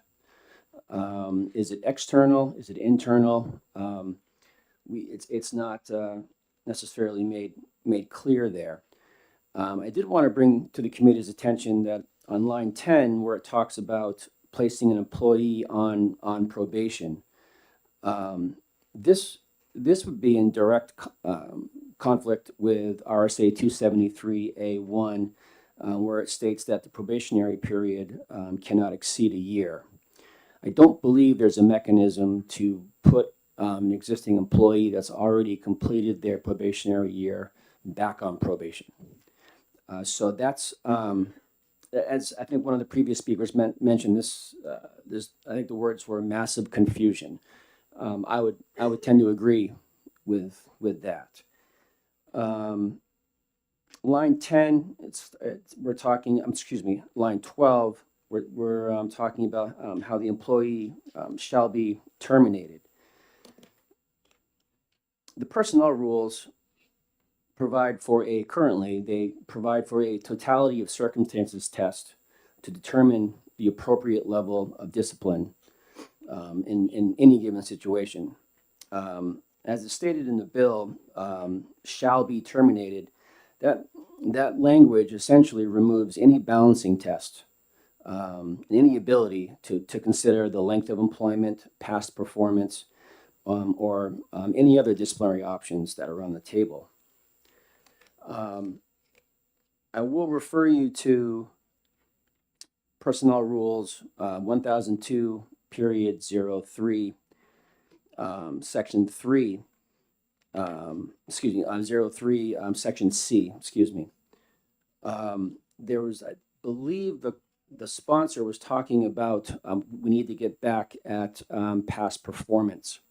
I'm just going to read this to you. It's very quick. The employee's past record of performance and discipline, including whether or not the employee has been disciplined in the past for the same or similar offense. That's already in the current personnel rules. So I am, I guess, at a loss. I'm looking at these rules, and I'm happy, Mr. Chairman, to leave these personnel rules with you if it's helpful for the committee.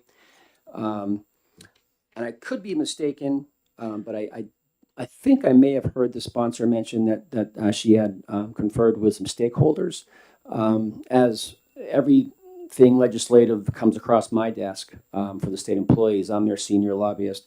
I've never been consulted regarding this. I'm happy to have more conversations. Will you email those personnel rules to all the members of the committee?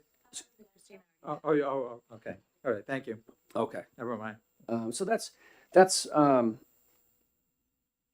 to make sure I covered everything. Yeah, that's my thoughts for the day.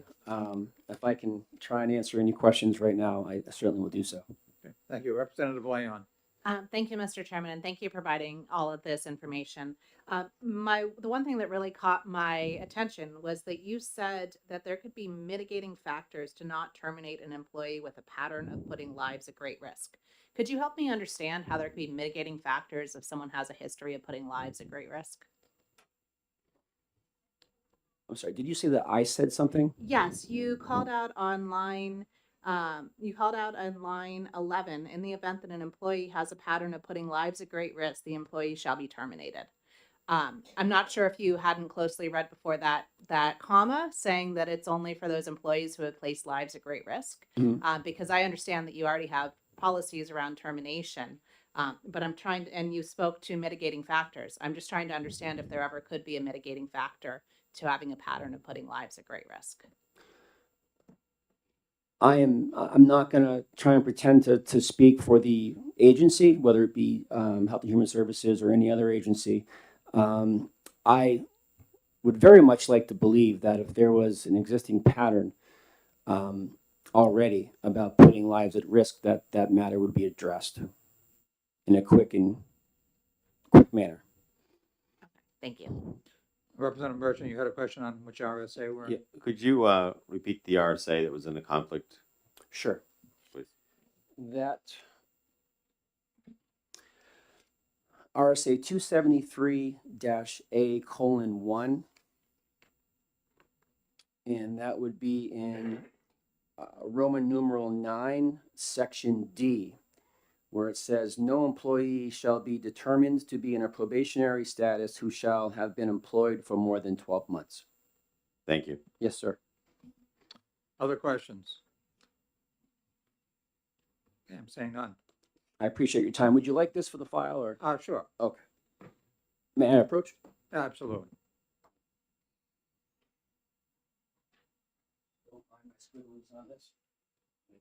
Thank you very much. Okay, are there any other pink cards floating out there that I haven't seen yet? Yeah, I don't think so. No one else has signed up to speak, and one person had signed up on the blue sheet as opposed to the bill. And I will pull that up. and we'll find out who may have signed up online, for and against.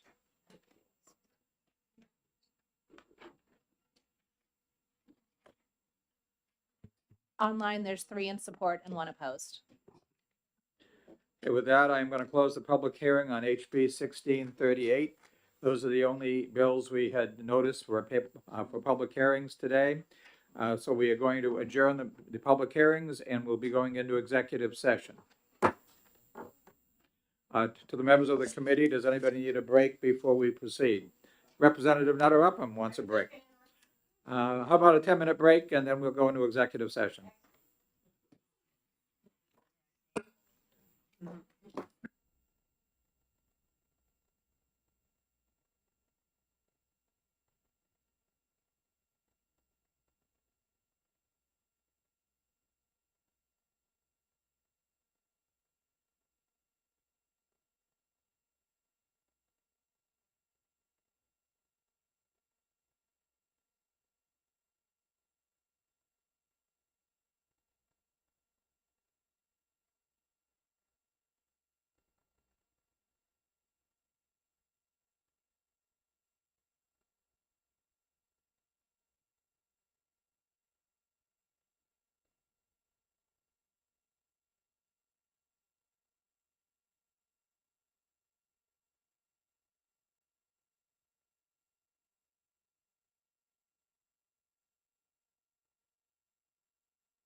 Ready?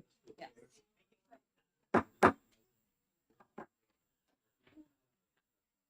Okay, I think most of us are here, and I know a couple will be in momentarily. First bill to be considered in executive session today will be HB 1171, and I recognize Representative Leon.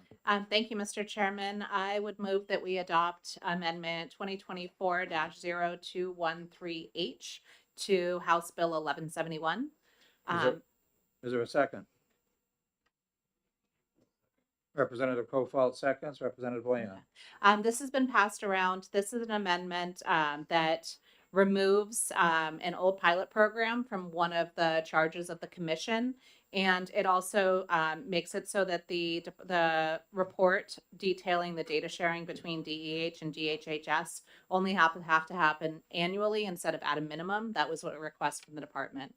I drafted this amendment in conjunction with the prime sponsor, Nancy Murphy. I am a member of the commission. I think it does good work. I think that this little bit of housekeeping while we're here is a good effort. And I hope that we can have the support for both the amendment and the bill. Okay, any other discussion? Seeing none? Okay, what? Did I have a second? Yes, Cofault's a second. Did I hear somebody wanted to say something else? Okay. But the motion is out to pass on amendment 2024-0213H. I'll ask the clerk to call the roll. Representative Leon, Yes. Representative Cushman, Representative King, Bill King, yes. Representative Kofalt, Yes. Representative McLean. Yes.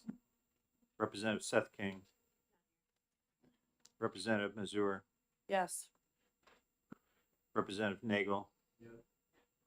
Representative Polozov. Yes. Representative Weber. Yes. Representative McKay. Yeah. Representative Freitas. Representative Hacken Phillips. Yes. Representative Nutter Upham. Yeah. Representative Shapiro. Yes.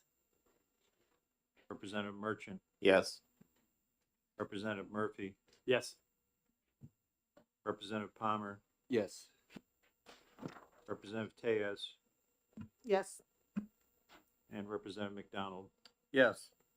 17 to 0, 3 not in attendance. Okay. I had Cushman, yeah, Seth King. McKay is here. No. So it was Cushman, Seth King, and Freitas. Seth King and, Freitas. Okay, now do I have a motion, another motion? Yes, I move ought to pass as amended on House Bill 1171. Second. Representative Merchant seconds. Do you wish to speak to your motion? I think it's largely been covered. Okay. When the clerk is ready, any discussion? Seeing none, when the clerk is ready. Motion is ought to pass as amended on HB 1171. Representative Leon. Yes. Representative Cushman. Yes. Representative Bill King, yes. Representative Kofalt. Yes.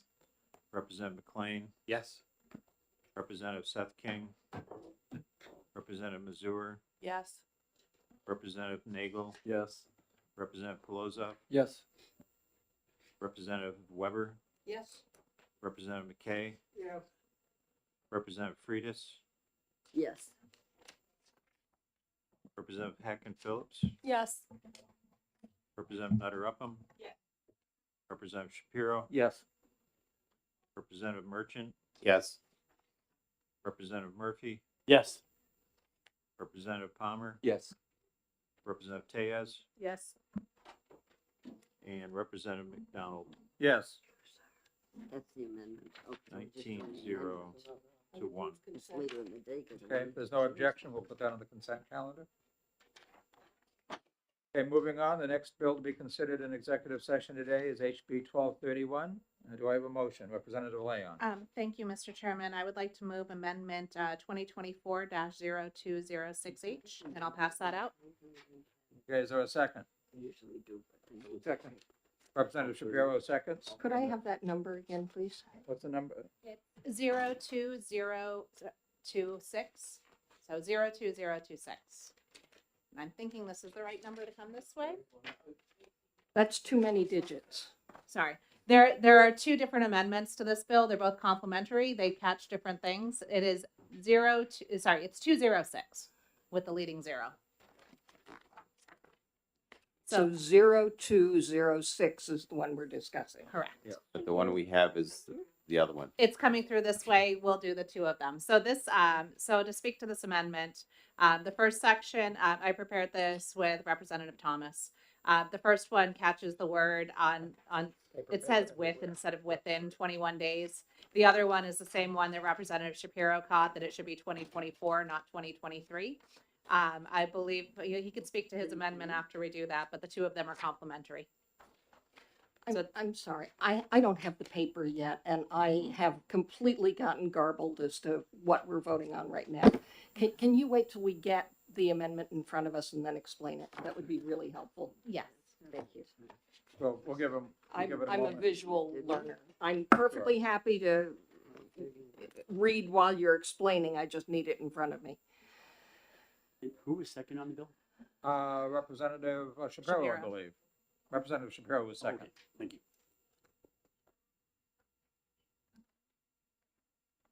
Just my own clarification, we are on the amendment 0206H. Yes, and Thank once you. I see that the amendment is in everybody's hands, I'll tell you exactly where, Thank you. where it is. I appreciate it. Yes. They were pretty simple, so I figured it would be all right to mention it twice. Those ones can go around as well. But we'll do it in just 1 second.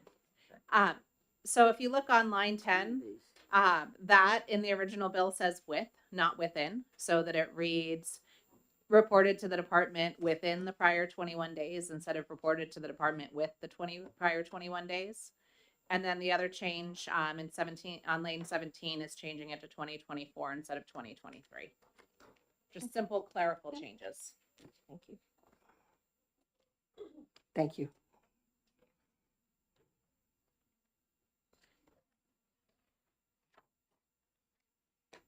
Any discussion? I'm seeing none. So the motion is ought to pass on amendment 2024-0206H. And when the clerk is ready.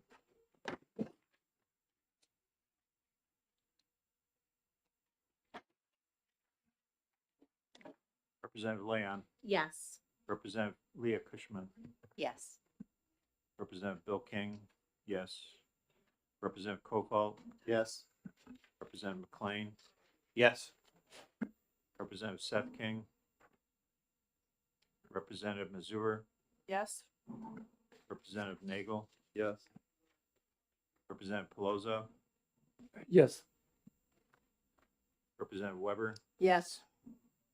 Representative McKay, Yes. Representative Freitas, Yes. Representative Hacken Phillips, Yes. Representative Nutter Upham, Yes. Representative Shapiro, Yes.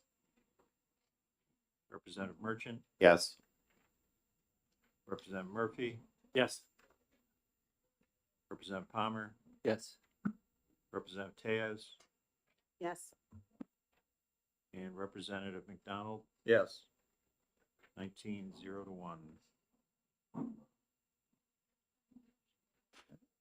Representative Shapiro, do you have a motion on the next amendment? Yes, Mr. Chairman, I move that we adopt Amendment 2024-0816H to House Bill 1231.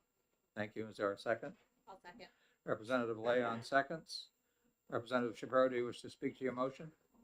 Yes, when Dr. Jerry Knurk testified, he informed us that the Medical Oversight Board was in favor of this homegrown legislation, but he did point out one problem, and that is on page 5, lines 13 through 18, where it talks about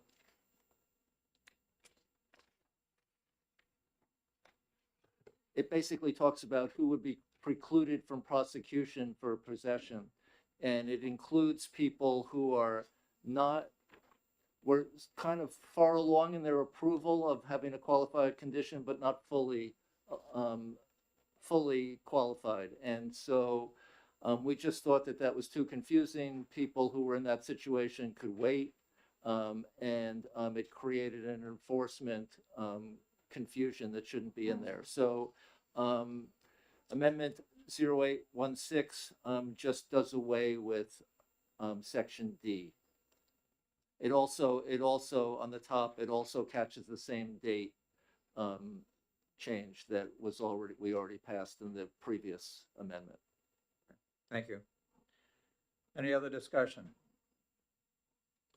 Okay, seeing none, motion is ought to pass on Amendment 2024-0816H on House Bill 1231. When the clerk is ready. Representative Leon, Yes. Representative Cushman, Yes. Representative Bill King, yes. Representative Kofalt, Yes. Representative McLean, Yes. Representative Seth King, Representative Mazur, Yes. Representative Nagel, Yes. Representative Polozov, Yes. Representative Weber, Yes. Representative McKay, Yes. Representative Freitas, Yes. Representative Hacken Phillips, Yes. Representative Nutter Upham, Yes. Representative Shapiro, Yes. Representative Merchant, Yes. Representative Murphy, Yes. Representative Palmer, Yes. Representative Tejas, Yes. and Representative McDonald. Yes. 19-0 to 1. If there's no objection, we'll put it. Nope, Oh, I'm that's sorry. just the Yeah, amendments. I always do that, don't I? Okay, Representative Shapiro, do you have another motion? Ought to pass as amended? Order pass as amended. I Okay. move order pass as amended on House Bill 1231. And I'll second. And Representative Leon seconds. Any further discussion? Representative Merchant? More for clarification, when we say as amended, since there's two amendments, we have to be sure we have both there. Representative Weber? What will happen is that OLS will take the two amendments, given that they are in completely different sections, and they will create a committee amendment that will have a different amendment number, but it will be created of both of these, and we should, of course, check that when the calendar comes out. But that's what happens when we have two of these. Thank you. Representative Nagel? Thank you, Mr. Chairman. I'm going to oppose this for the exact same reasons that I opposed it last year. I also am on the Therapeutic Commission, or Cannabis Oversight Commission, and I was the one person who voted against this there as well. This is all about cost and access, which I totally get. The system of alternative treatment centers that we've created is inefficient. It doesn't work. It can be a lot better than it is, but I do think it's the best mechanism to solve the problem. Having toured multiple cultivation centers, I realize the complexity that goes into making a reliable product, and if you're going to have a medicinal product, it needs to be reliable. We found out from not only testimony, but in talking to the folks there, that for an individual to grow this at home, the likelihood that they're going to be able to create a reliable product is extremely expensive and extremely unlikely. So very few people are going to do this anyways. What I would really like to see us do is, instead of going down this road, is try to reform the ATC process and get more centers out closer to people than we have right now. Also to get rid of the nonprofit status, to stop making them responsible for the entire cost of the program, because that's what makes the prices so high, and start to look at programs around us and the states around us to see how they do it, so that we can mimic them to make it more cost effective than it is. But that's why I'm going to vote against it. Any other discussion? Representative Mazur? Yes, thank you. For the same reasons, I'll be opposing it as well. I am not against therapeutic cannabis use, but we did hear from law enforcement, and their oversight of this, they said, would be very difficult and challenging, and want to listen to that, and I have some constituents who are not super comfortable with this, so for those reasons, just for this one, I'm gonna oppose it. Sure.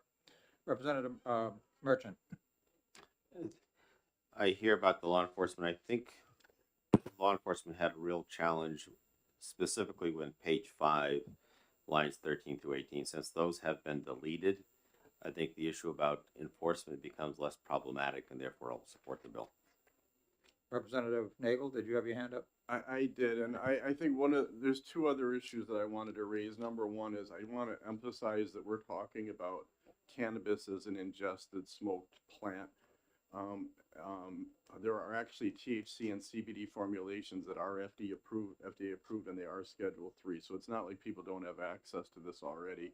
The other concern that's been raised at the state health assessment meetings, as well as at this meeting, as well as, and this is my pun for the day, is that we do have a budding problem with cannabis use disorder. I mean, it's a big unrecognized problem, and if you look back to the early 1900s, why we created cannabis and opioid legislation in the first place was it was a national security issue that we were seeing problems with addictions to both, and we didn't have a stable force of young people to work to secure our country and things like that. That was the impetus to create those bills in the first place. And what's very concerning is we're seeing between fentanyl, cannabis, other things like that, the same thing again. I just see these things as slippery slopes that are taking us down a questionable road. Okay. Other discussion? Seeing no other discussion, motion is ought to pass as amended on HB 1231. Representative Leon, Yes. Representative Cushman, Yes. Representative Bill King, no. Representative Kofalt, Yes. Representative McLean, Yes. Representative Seth King, Representative Mazur, No. Representative Nagel, No. Representative Pelosi, Yes. Representative Weber, Yes. Representative McKay, Yes. Representative Freitas, Yes. Representative Hacken Phillips, Yes. Representative Nutter Upham, Representative Shapiro, Yes. Representative Merchant, Yes. Representative Murphy, Yes. Representative Palmer, Yes. Representative Tejas, Yes. Representative McDonald. No. Surprised me. 15-4. 10-1 and 1. One absent. Okay. So that I assume cannot go on consent. Okay. Representative Shapiro, you're writing the report on that? Okay. Great, thank you. I'm sorry? Will there be a minority report? Sorry. Yeah, Dave, why don't you write that? And would that be an ITL for the minority?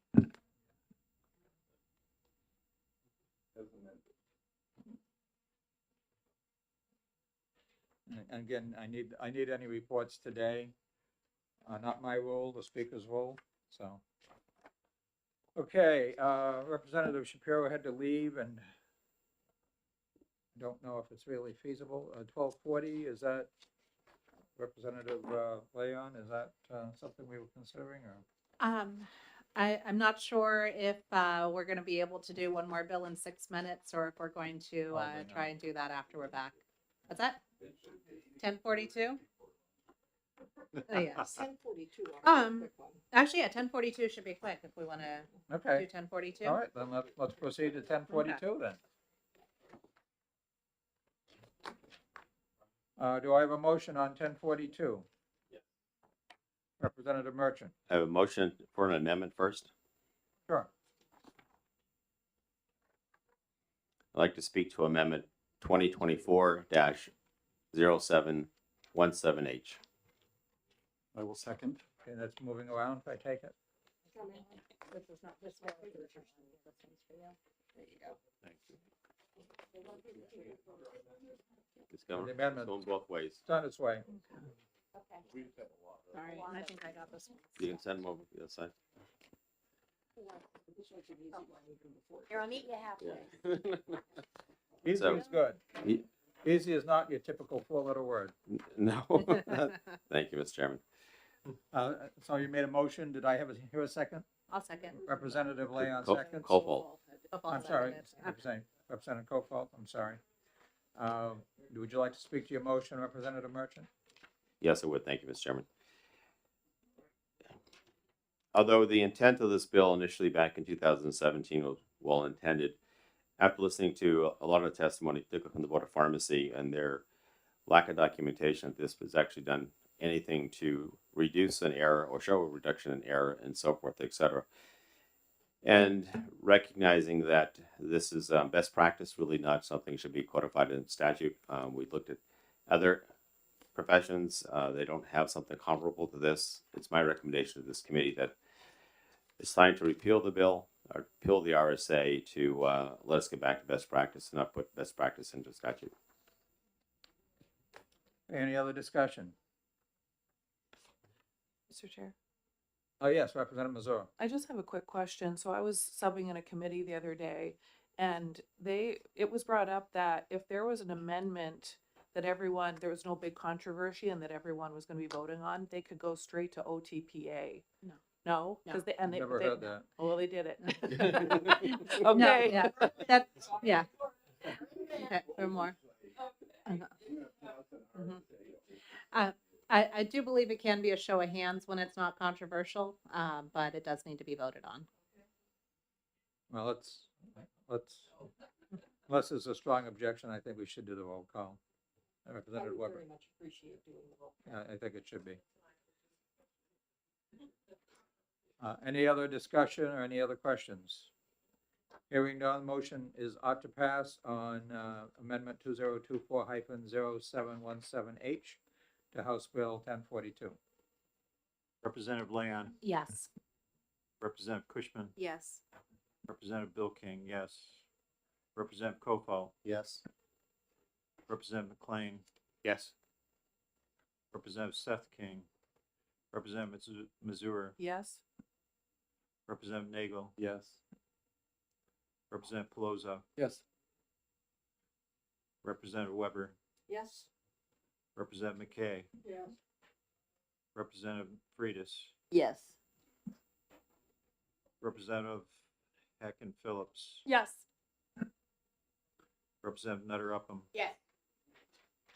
Representative Shapiro, Representative Merchant, Yes.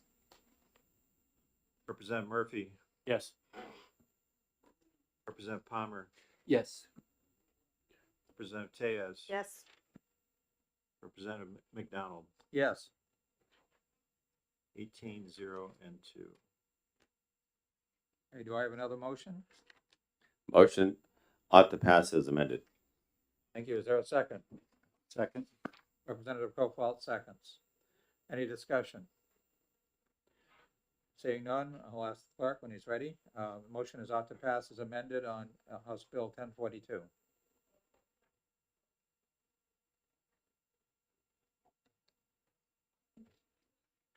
Representative Leon, Yes.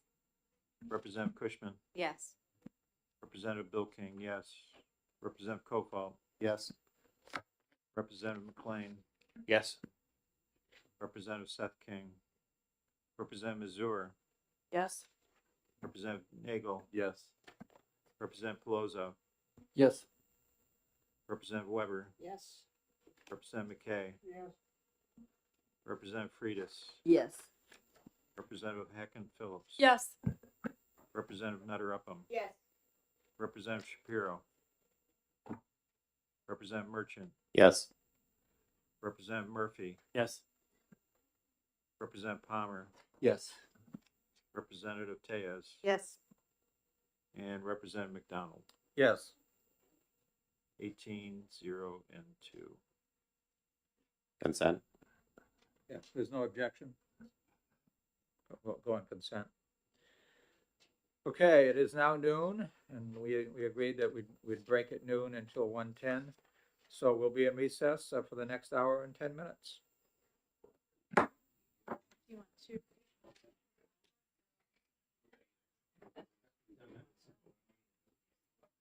go to Manchester for lunch.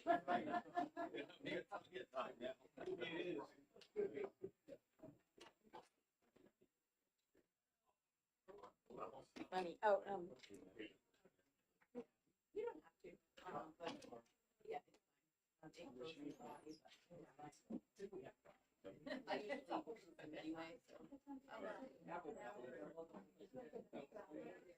I'll get it to you. There you go.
Good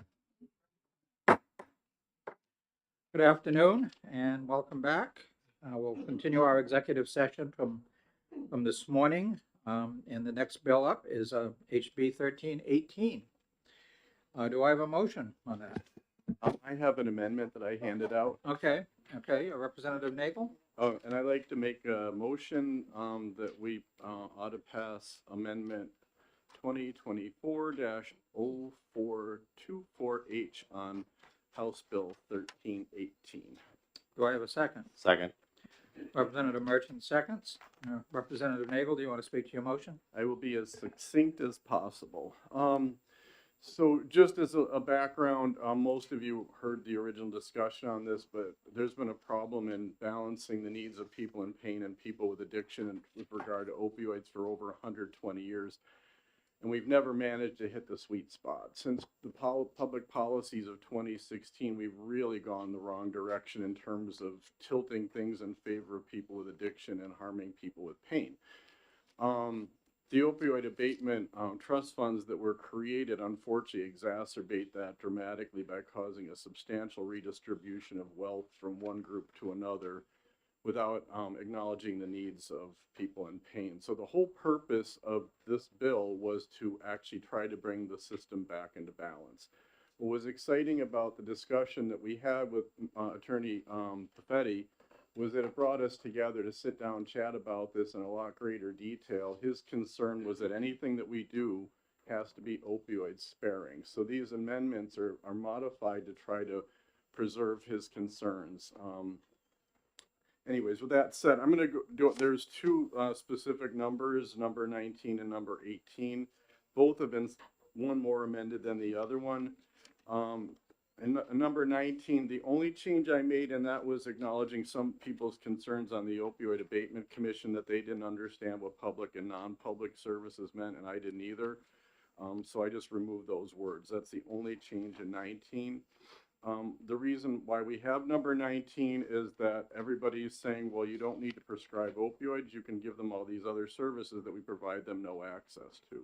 The point of 19 was to create novel programs such as what we created in HB 66, that we can put together cost-effective integrative care to be opioid sparing and give people access to other types of care when they're in pain. Number 18, the only change that I made in number 18 was to be very specific about what kind of programs could be used. As I stated on original testimony, we have a huge problem with what are called opioid refugees, people that were doing very well in opioid therapy but are being denied access to care and being subject to non-consensual dose reductions, detoxifications, or outright abandonment, and they have nowhere to go. This is like a national, humongous problem that we're trying to solve, and we have no homes for them. So what I did, or what I added to this, and I ran it by Attorney Perfetti, was that we created a support medication-assisted treatment type services, which I'd be happy to explain in greater depth if anybody wishes. So we'd be very specific about what kind of programs that we could develop to give these people a home to go to, a safe haven, if you will, after they've been abandoned, because right now they don't have anywhere to go. Representative Weber. I was just going to state that my concern with this bill was the interface with the settlement agreement and with the involvement of Mr. Perfetti and the amendments that have been made. I'm much more comfortable, so I would thank you for that. I did want to say also that what I tried really hard to do with both of these amendments is to make them, number one, evidence-based, which they are. MAT programs have like decades of evidence to support them. Integrative care plans have decades of experience of evidence base, and the other thing is these are both consistent with Schedule E of the settlement funds, and we've discussed this also in the Opioid Abatement Commission, and there's widespread agreement these are important. Other discussion, Representative Merchant. I want to say thank you to Representative Nagel for the amendment. I think it does, in my opinion, two things, which I talked about before, my analogy with the bathtub.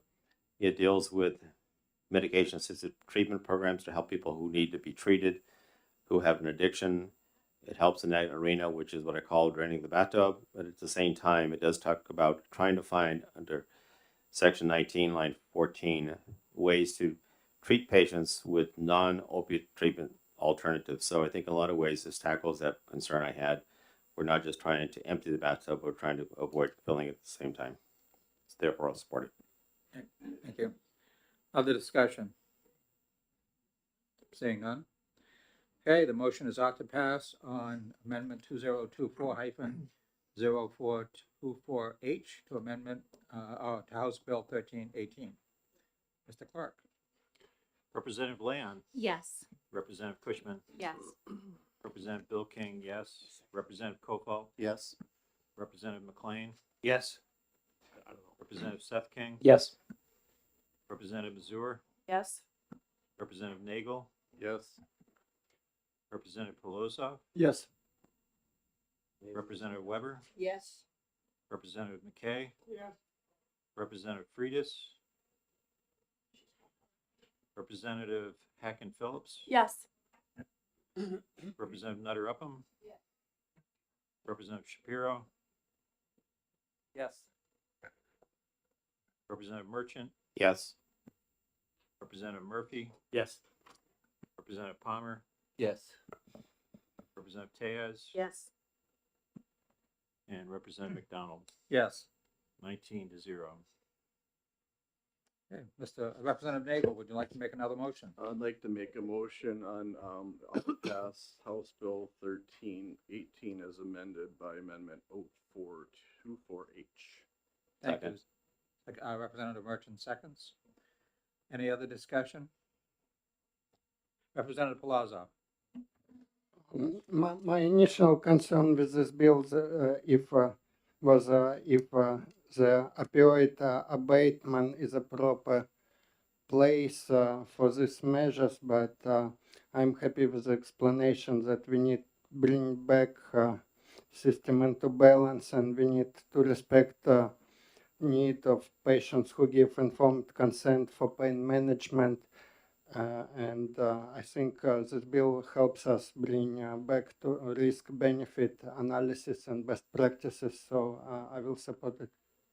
Thank you. Other discussion? Seeing none, I'll ask the clerk to call the roll. Motion is ought to pass as amended on HB 1318. Representative Leon, Yes. Yes. Representative Cushman, Yes. Representative Bill King, yes. Representative Kofal, Yes. Representative McLean, Yes. Representative Seth King, Yes. Representative Mazur, Yes. Representative Nagel, Yes. Representative Polozov, Yes. Representative Weber, Yes. Representative McKay, Yes. Representative Freitas, Representative Hacken Phillips, Yes. Representative Nutter Upham, Yes. Representative Shapiro, Yes. Representative Merchant, Yes. Representative Murphy, Yes. Representative Palmer, Yes. Representative Tejas, Yes. and Representative McDonald, Yes. 19-0. Move consent. Okay, there's no objection. We'll put that on consent. Okay, next up is HB 1067, Representative Seth King. I believe you have a motion. I have an amendment. Should I hand it out now? Sure, please. 1067.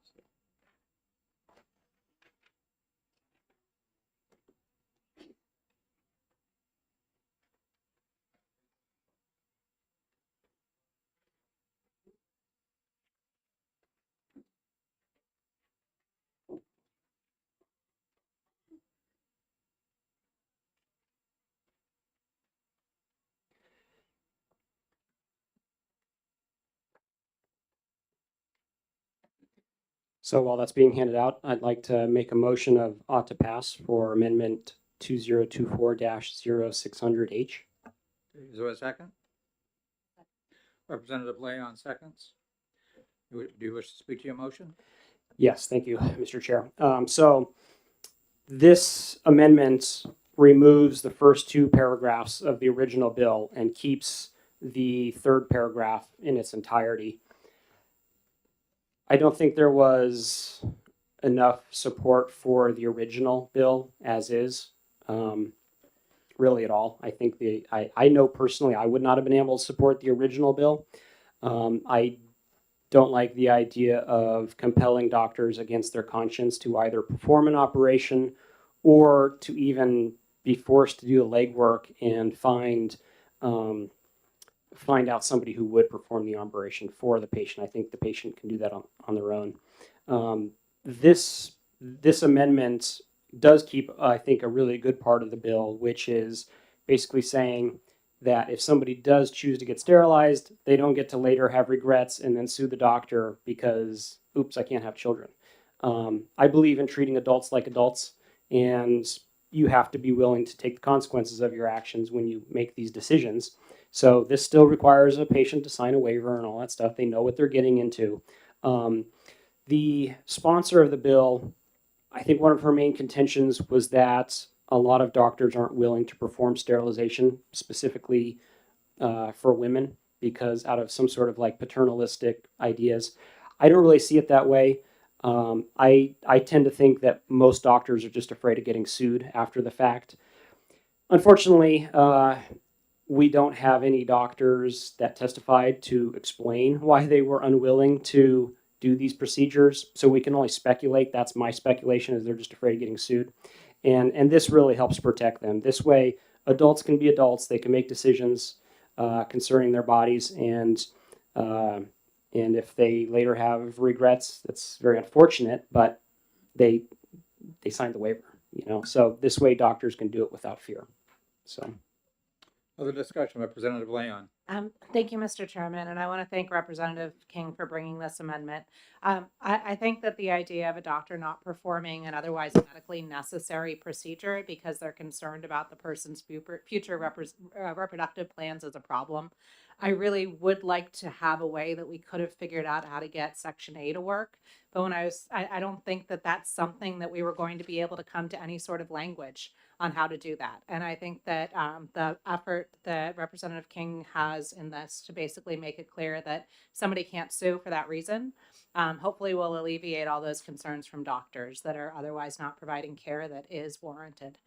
So, you know, I'd like to see a little bit more on somebody who's being denied treatment for severe endometriosis because of concerns about the reproductive capacity. But I think that this is something that I think we'll actually be able to do something constructive for the people of New Hampshire by passing this. So I think that while maybe I'd like to take more, I think that this is a really good path forward, and I hope everybody can support this. Other discussion, Representative Weber. Thank you very much. Well, I'm very much in favor of the amendment, and I thank Representative King for bringing it because I think it solves a number of really thorny issues. And I too want to say that, you know, we had very compelling testimony about people who underwent experiences where people were incredibly judgmental and incredibly condescending about people's decisions and also about the actual medical care.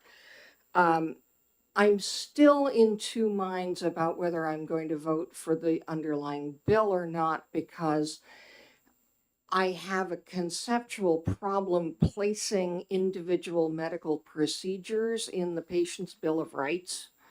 That doesn't seem to me to be the right place for it, but so I haven't decided how I'm voting on the underlying bill, but I do see this as a definite step in the right direction, and I appreciate the approach. Representative Murphy and then Representative Shapiro. Thank you, Mr. Chairman. One of my questions is to Representative King as to why we would not just eliminate in the paragraph treatment against medical advice. So whether it's against medical advice or not, and somebody has a sterilization procedure, they should probably not be held liable if down the road they realize they're infertile. So my question is, do we really need that against medical advice in there? And then as to the original bill and its intent, I can't assign intent to whatever any provider has determined was the right course of action for the treatment of a patient, so I won't even try to go there or infer any intent. But when you ask a surgeon to do a procedure that they don't feel is indicated, or for whatever reason, that's the wrong surgeon for you. You do not want that surgeon operating on you. So let me give you a concrete example outside of obstetrics in another specialty that begins with O, orthopedics. If you have a patient that has a BMI of say 50 or 60, so they're very large, they have diabetes, whatever it is, any comorbidity, or just a BMI is very high, and they have an underlying diagnosis of arthritis in the knee. It's oftentimes not the proper course of action to do a total knee replacement on that patient.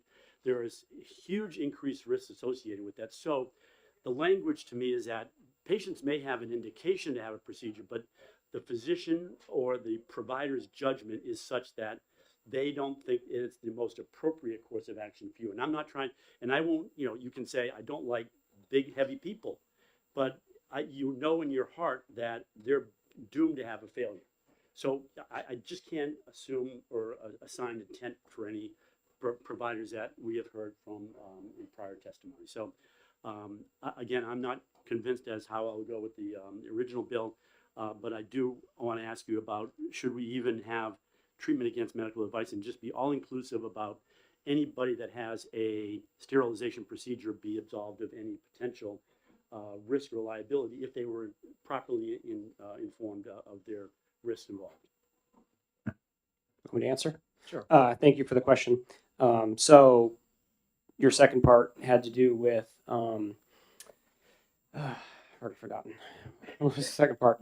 The first part was about the should that part be in there, and then the second part was the Parent bill and whether or not oh yes, something against their I definitely agree with you there. The doctors shouldn't be forced to do anything, and this doesn't what the remaining bill doesn't require them to do anything. So if they do think the BMI is too high and a hysterectomy, for example, would be too dangerous, they have every right to opt out, and this bill would not force them to do anything. The sterilization treatment against medical advice, to me, that just sounds like if there is a doctor that is willing to perform a hysterectomy on somebody who does have, in their opinion, too high of a BMI, that it just protects them against lawsuit later, as long as the patient has been well informed of all the risks of doing so. So, Representative Shapiro and then Representative Leon. I agree with much of what has been said in terms of how compelling the sponsor's story was and wishing we could do something about that. I didn't feel quite the same as about some of the other people who were talking about feeling like they were discriminated or made to be self-conscious about getting vasectomies, but the major sponsor I felt was very compelling, and I can't really figure out what we should do about that, but it doesn't seem like we have a solution. In terms of the amendment itself that you're bringing, I totally agree with the sentiment, but to use your terminology, why are we adding more code rather than less code? And why is this really necessary? Because this, what you're describing is true of any medical procedure, that somebody can sue, but someone has to prove that there was some kind of misconduct or, I don't know what the terminology, misconduct or wrongdoing. So why should we put this one in statute as opposed to just figuring that the same process that applies to hand surgery or knee surgery or any other medical procedure would apply? Representative Leon. Thank you, Mr. Chairman. I know a little bit about hips and knees, probably not on the putting them in side as much as Dr. Murphy, but I do about the approval, the reimbursement, and the entire manufacturing process of them. In that situation, implanting a knee in somebody with a BMI of 50, there's clinical data showing that there actually are adverse outcomes by doing that. I think that if we were to change this to remove that against medical advice and give this protection, I recognize that it's adding a specific area of code, but we have done that in other areas too. If women are being denied life-saving health care because doctors are worried about being sued, that would be a reason to put something into the patient's Bill of Rights. And when you look at the endometriosis, you look at some of the other things that could lead to that you might need a hysterectomy to treat. And when that's being denied because of what seems to be a fear of being sued because the person won't be able to conceive in the future, I think that's one of the areas where it is important for the government to step in and say that there is specific protection here. This is just one of those areas that is so tough. I know women who never wanted children and then had children and they love them. I know other women that never wanted children and they're not going to say it out loud, but they kind of wish it hadn't happened anyways. And some of them perpetuated cycles of abuse. I mean, it can be a challenge.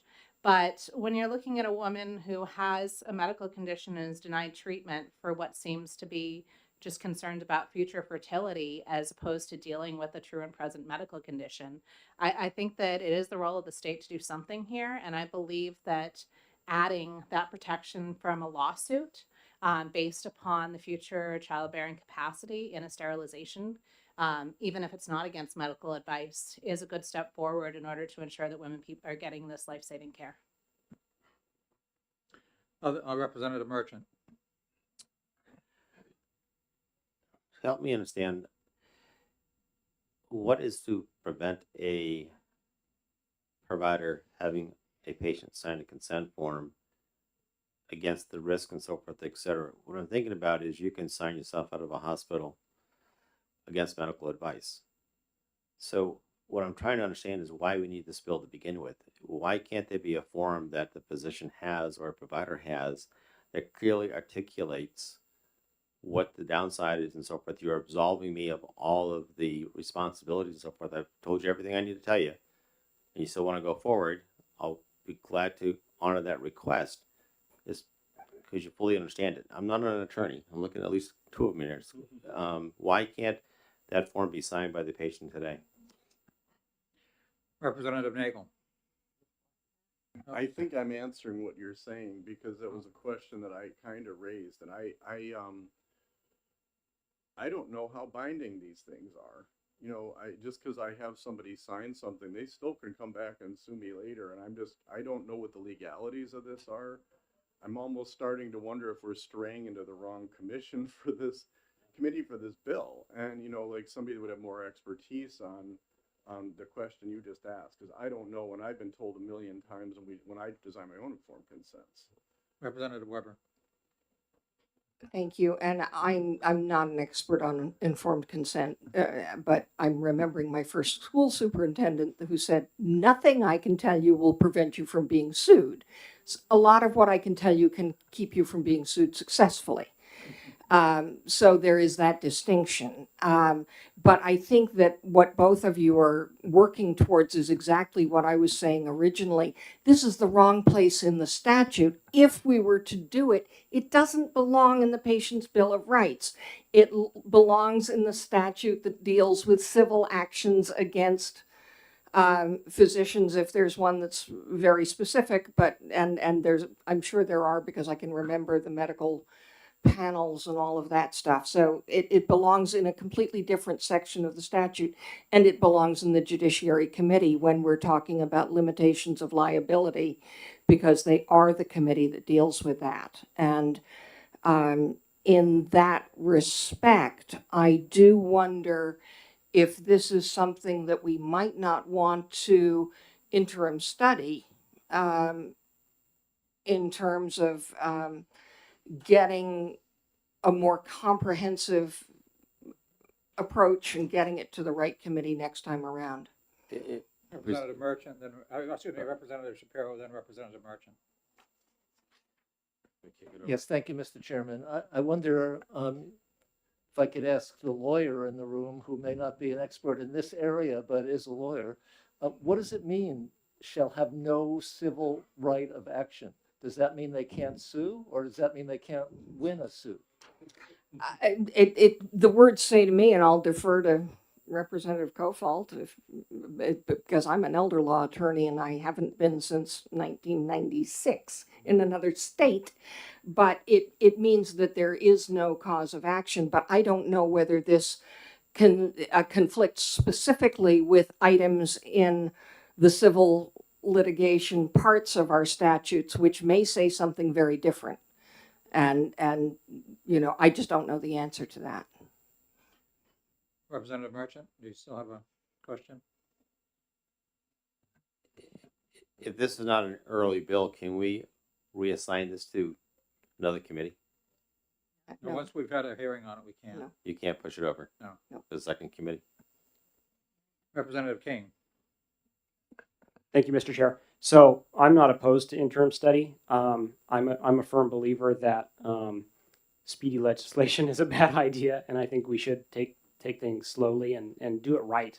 I don't like the idea of just, even if I like the intent and I like the idea, I'd rather it get done right in the right committee in the right way. So I'm in favor of it, but I also like the idea of it being passed in a bipartisan manner. And if it's going to be divisive, I'd rather it not be. I'd rather it go to interim study. So that's just my 2 cents. Representative Leon. Thank you. I was going to say that I thought that this was going to get more support from this approach. I actually would like to be able to take a look at paring down item A, and I'm curious if we would be okay to withdraw the motion and then move this one to March 20th. If we don't have, that would be our last day to exec. If we come here and we don't have a solution, then I think it would become an easy interim study, but I'd like to have a little bit more time to deal with the fact that important medical procedures are being put off because of somebody's reproductive You don't think future. March 6th would be adequate? I think that March 20th will be our cleanup date, and we could do March 6th, but there's a few other bills to focus on by then. I'd like to be able to have the time to look at this, and quite frankly, I'm looking at doing some major work ahead of March 6th on other bills, so I wouldn't be able to give it the time that I want before March 20th. Representative Merchant. If that's to be done, which I think makes a lot of sense, is this permissible to move it from this RSA to another RSA where it belongs? Can we do that, or we have to go through another hearing? No. Representative Weber. I believe, and I'd be glad to be corrected by Ms. Dyer if she has thoughts on it, but I don't think that moving it from one spot in the statute to another spot in the statute is going to have an effect. I mean, we certainly do move things around. The other question I was going to ask Ms. Dyer is, there's no reason why we can't simply leave things the way they are. And if we recess this hearing, we start with the amendment on the floor. We start with the amendment, right? We don't have to withdraw the amendment before to recess the hearing. We just start where we left off. Is that correct? So I have no objection to giving it more time. Representative Leon. Thank you. I do know that some other bills and some other committees, because of the changed statutes, have been ruled non-germane. If I do find that there's a different section of the statutes that's appropriate, then I'll work with the chairman to see about a non-germane bill, amendment hearing, should that be necessary, ahead of that March 20th date.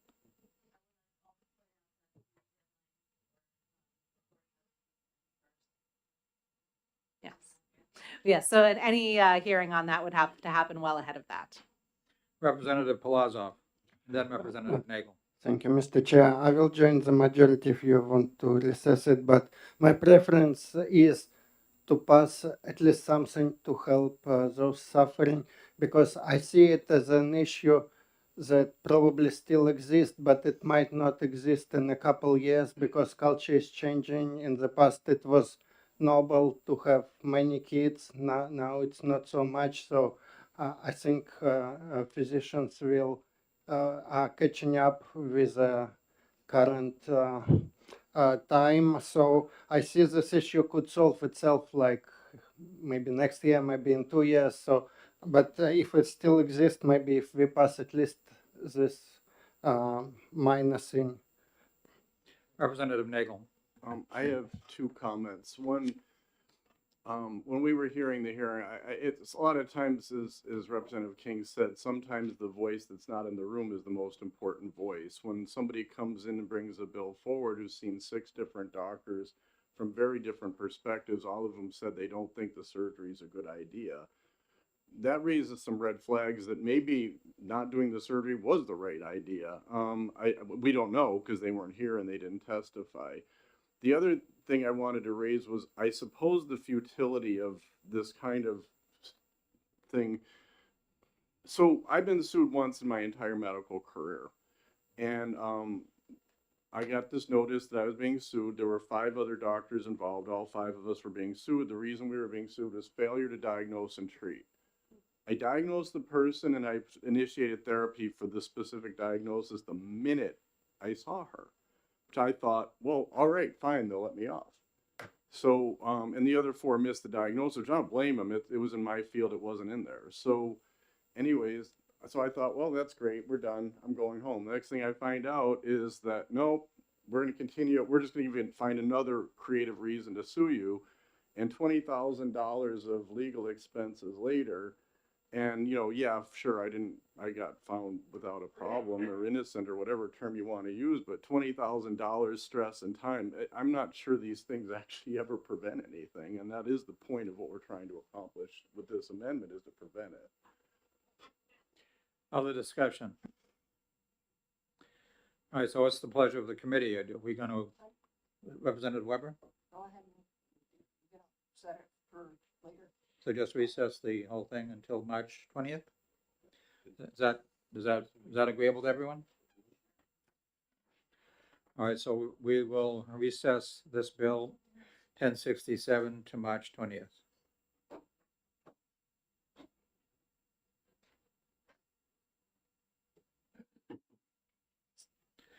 Okay, next up is 1194.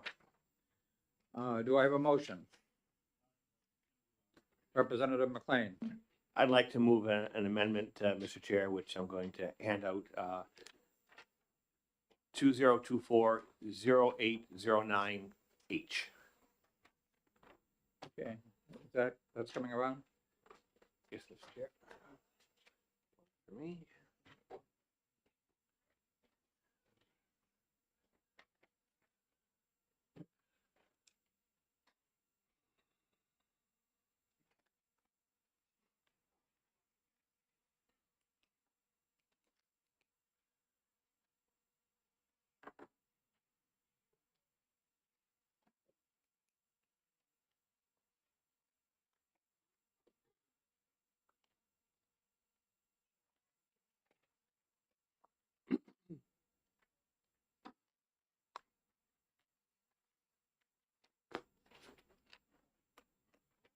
Everybody got it?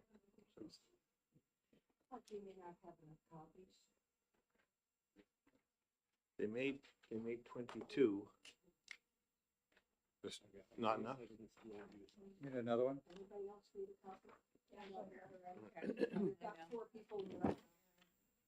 All right. Need any more? We have 2 down at the end, or I don't think enough copies.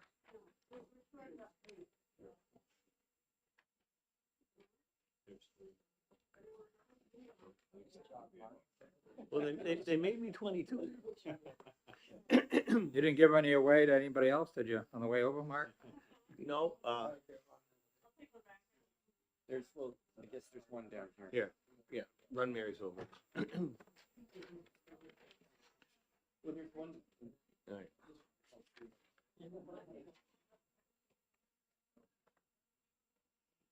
Okay.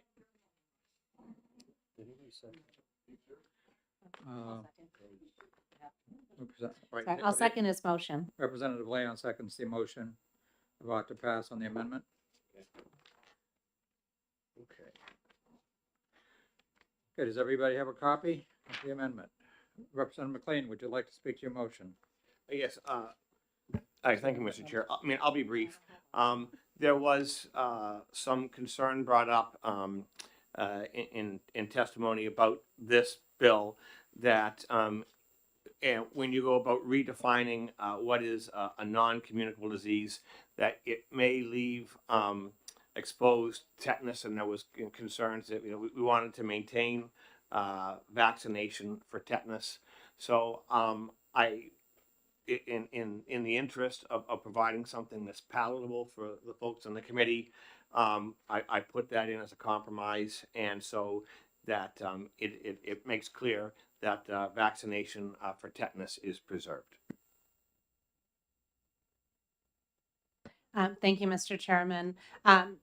The idea of whether or not we include tetanus in this is kind of a non-issue under age 7 because you can't receive any of the other you can't receive the rest of the full palette of childhood vaccinations without having the tetanus shot in the combined ones that you get below age 7. But tetanus is a very nasty disease that is irreversible as it goes along. You can stop it in its process, but we don't really want to see people going through that terrible situation. I think that it should be very clear that in public health, if we are requiring any vaccines, it should be so that it stops human to human transmission, because that's the whole argument, is the herd immunity. So when you're talking about something that doesn't have person to person transmission, I think the argument in the case is a lot weaker. So by narrowing up our statutes, I think that will help to I just think that'll help to have greater public support as we are recognizing threats in the future. So while I don't think that the addition of except tetanus is actually necessary to protect our kids, I'm very happy to include it in order to address the concerns that we had received in people's responses and submissions. Representative Merchant. I'm struggling with the two words, infectious and transmittable. I'm not sure they are separate from each other and mutually exclusive, therefore isn't one the same? I'm not an English major, but I think I'm looking at the two and saying if something's infectious, it's probably transmittable, but something's probably transmittable could be infectious. So I'm not quite sure exactly what we're trying to do here. Representative McLean. Thank you, Mr. Chair. It's my understanding that infectious is not necessarily transmissible from person to person. I could have, for example, a flesh-eating disease, which is very rare, but can kind of go through and consume my body.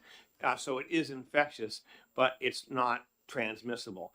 So that was my understanding. If the legal understanding, however, is that infectious and transmissible from person to person are synonymous, then I think that would just reinforce the fact that it doesn't really need to be there. So if legally they're synonymous, I don't think that you would need it there. But I think from the testimony, the understanding was no, infectious is something that can go through your body and spread through your body, but it's not necessarily transmissible person to person.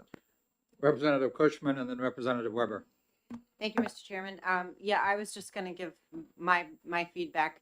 I was taught in nursing school, infectious disease is any disease. It could be caused by a fomite, which is an object that may have something on it. That's not person to person.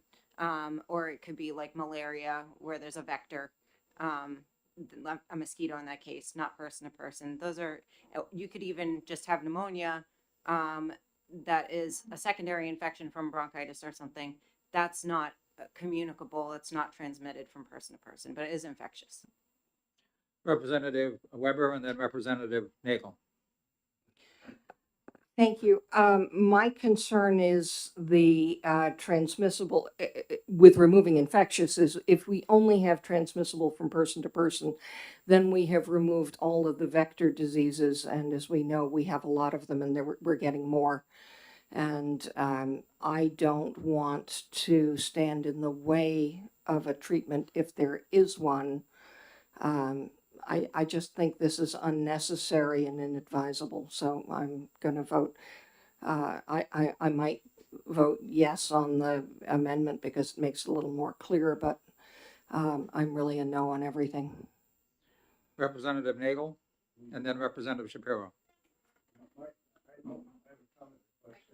Microphone. I have a comment and a question. I mean, the comment is infectious to me means viral, bacterial, or fungal. I think that's pretty straightforward. But the question is, in this chapter, child means 18 and under, and I do know that you do receive tetanus vaccinations, like after 7 if you have exposure. I mean, you're supposed to get them every 10 years or so.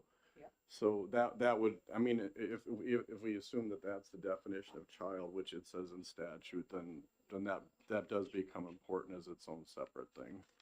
And I think that's my impression. Representative Shapiro. Yes, I'm wondering if it's always possible to discern what's transmittable person to person and what's not. I would defer to Representative Cushman, who knows more about this than me, or one of the other medical providers. For the malaria has been brought up. I had a bad case of malaria at one point, and my understanding is that that mosquito that gave me malaria bit somebody else who had malaria. And so it's not being directly transmitted, but it's still being transmitted from person to person. So I'm just wondering if you can really be so clear in all cases about what's transmitted person to person and what isn't. Representative Cushman. Well, if you look at any disease, like go to the CDC website, it'll tell you how is this transmitted, fomite, vector, or is it communicable? Is it human to human transmission? So, I mean, they are distinguished. Malaria is considered a vector borne. It can, yes, it came through someone else who was infected, but there's another variable in that chain of infection. And some diseases also can be transmitted to that vector from an animal as well. And we can't control wild animals and their vaccination uptake. So the way I look at it is, yes, it can be delineated, and it is in practice. Representative Palmer. Thank you, Mr. Chair. And I appreciate the amendment because tetanus was one of the big things that I was concerned about initially.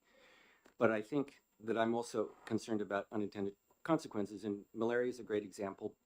And while we don't have a lot of it here now, and I'm just going to use this as an example, with climate change we may. And the problem that we get into is that while it is a mosquito that you need, you also need a reservoir, and the reservoir is humans. And now that there's a vaccine for malaria, it'll be really interesting to see what happens in the countries that have significant amounts of malaria as more and more people get immunized and that reservoir goes away. So there's now, when the mosquito bites somebody, they're less likely to have malaria. So then when you get bitten by that mosquito, you're not going to be. So I guess my objection to the overall bill is that there are a lot of things that may happen in the future that we don't know. And, 20 years from now, I don't want us to have to enact new legislation to get rid of this so that we can give the malaria vaccine to our kids, because now it's a real problem. Other discussion, Representative Cushman. Thank you. So respectfully, there are alternatives to preventing malaria. People already take antivirals, monthly or every 6 months in Africa to prevent malaria. And, we can't legislate on what potentially will happen in the future.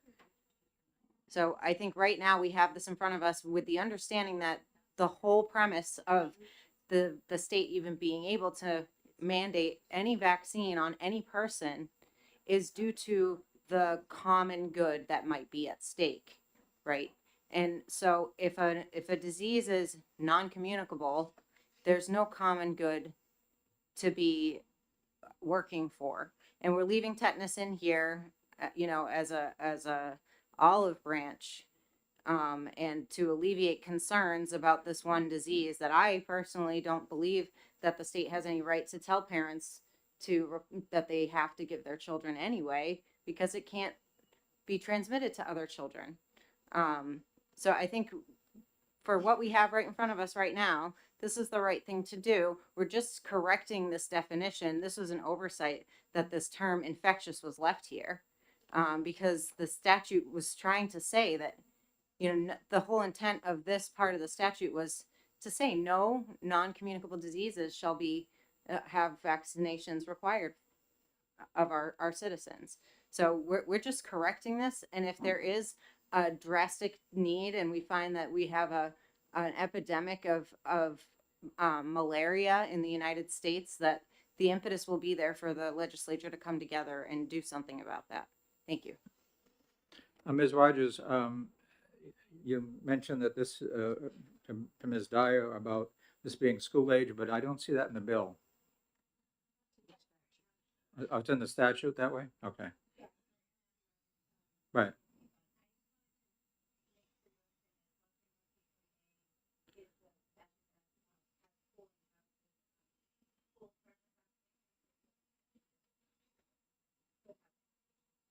can't hear you. Yeah, could you come up to the microphone, please?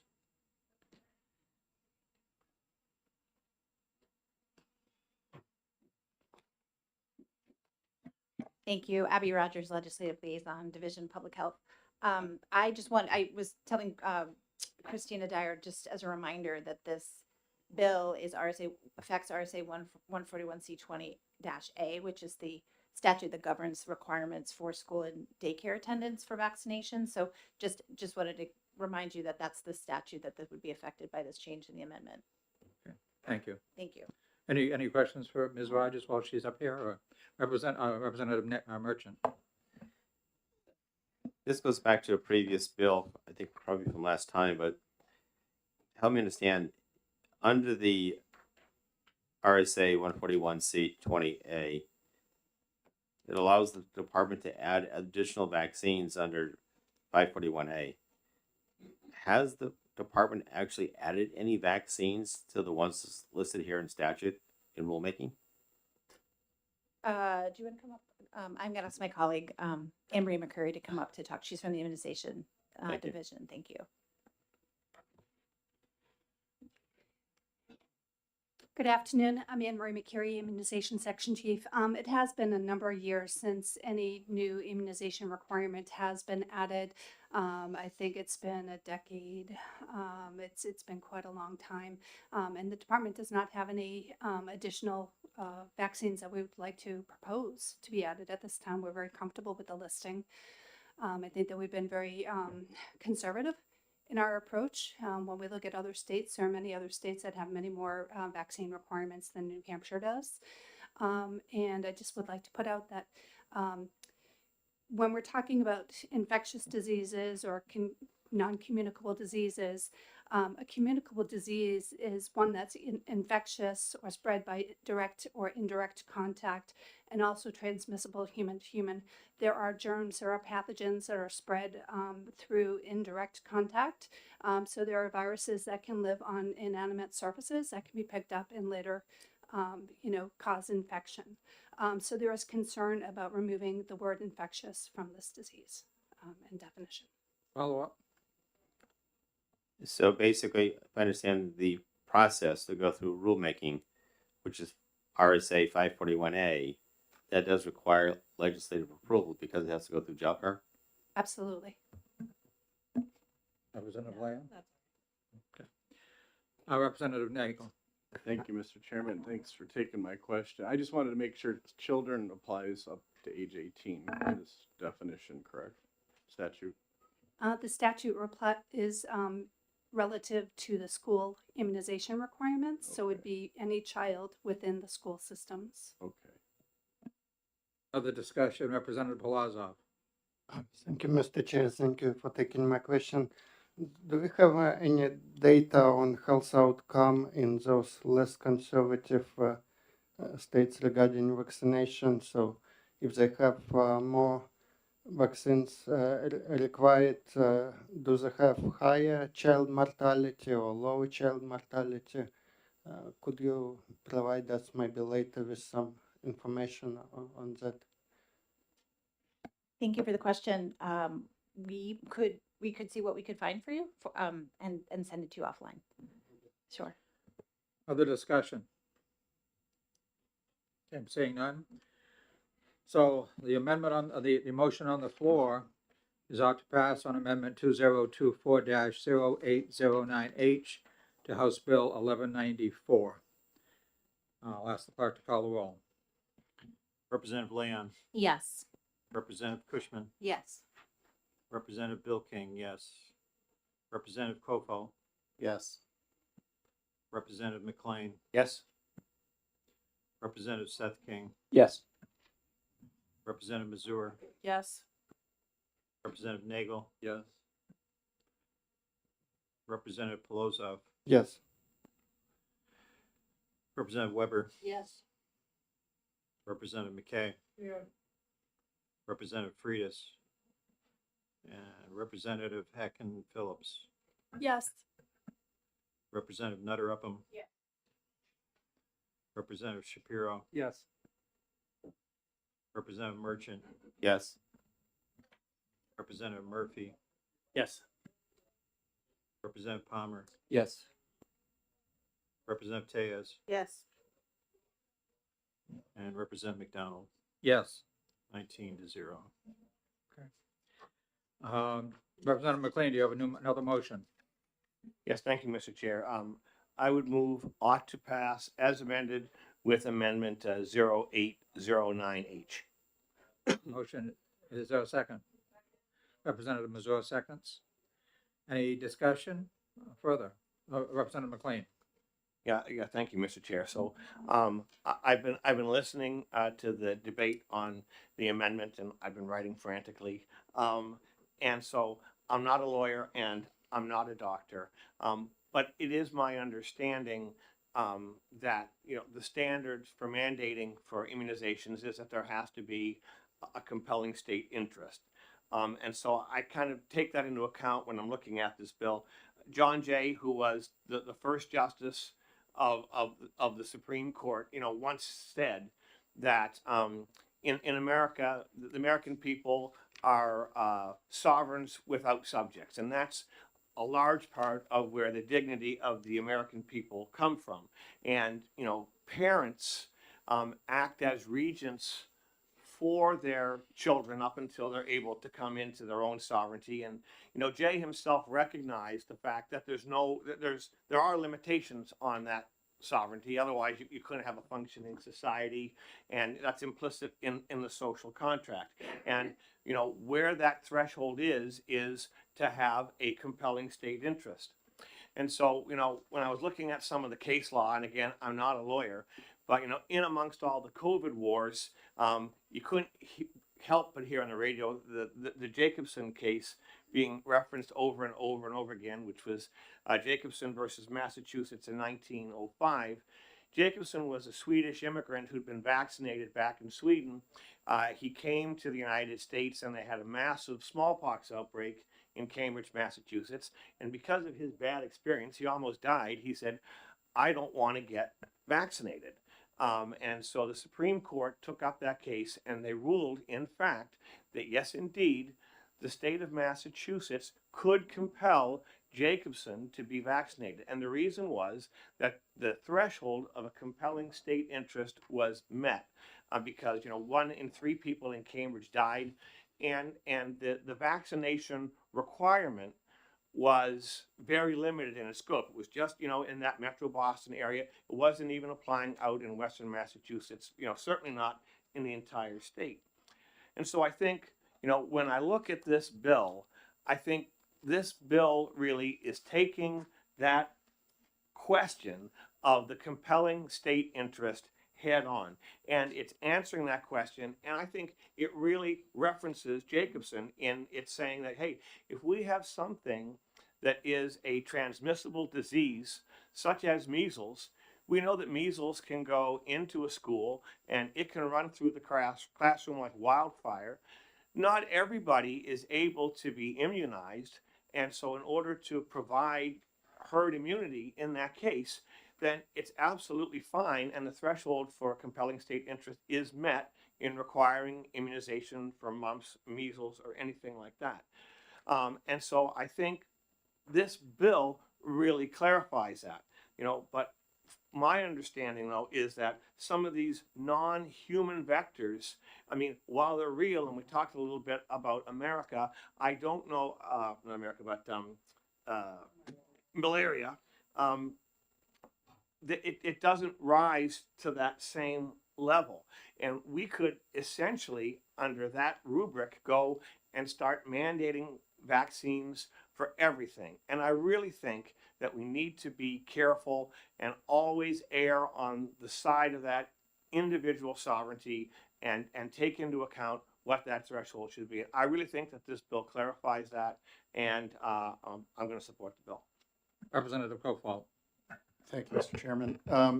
So I think what we've seen over the past several decades since Congress granted blanket immunity to manufacturers of vaccines, we have seen, as an unintended consequences of that, I think, that we have seen a proliferation of vaccines, including some that are not mandated in New Hampshire, but are mandated elsewhere in cases where children probably are not at risk.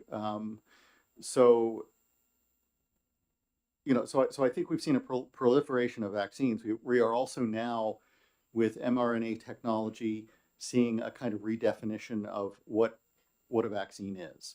At one time, a vaccine meant sort of injecting a weakened or dead virus into someone so that they could develop a natural immunity. Now, apparently, it means something very, very different.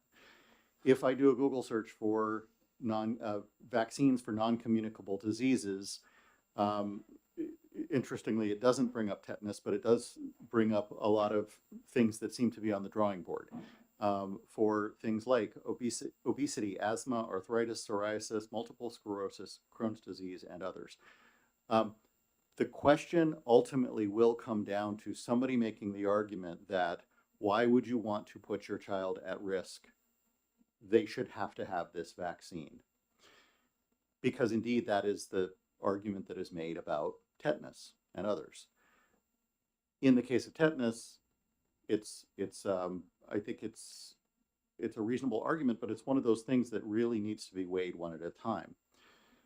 On the other side, you see a great many people, not just lay people, but you see a lot of people in the medical community who have serious reservations about vaccines, and particularly serious reservations about some of the new technology that's coming out.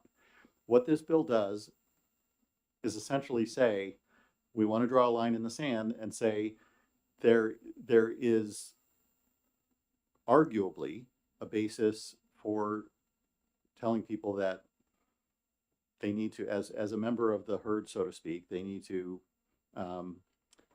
contribute to the or participate in the process. I'm not making that argument. I'm just simply saying that is the argument. When it comes to non-communicable diseases, however, I think that argument falls apart.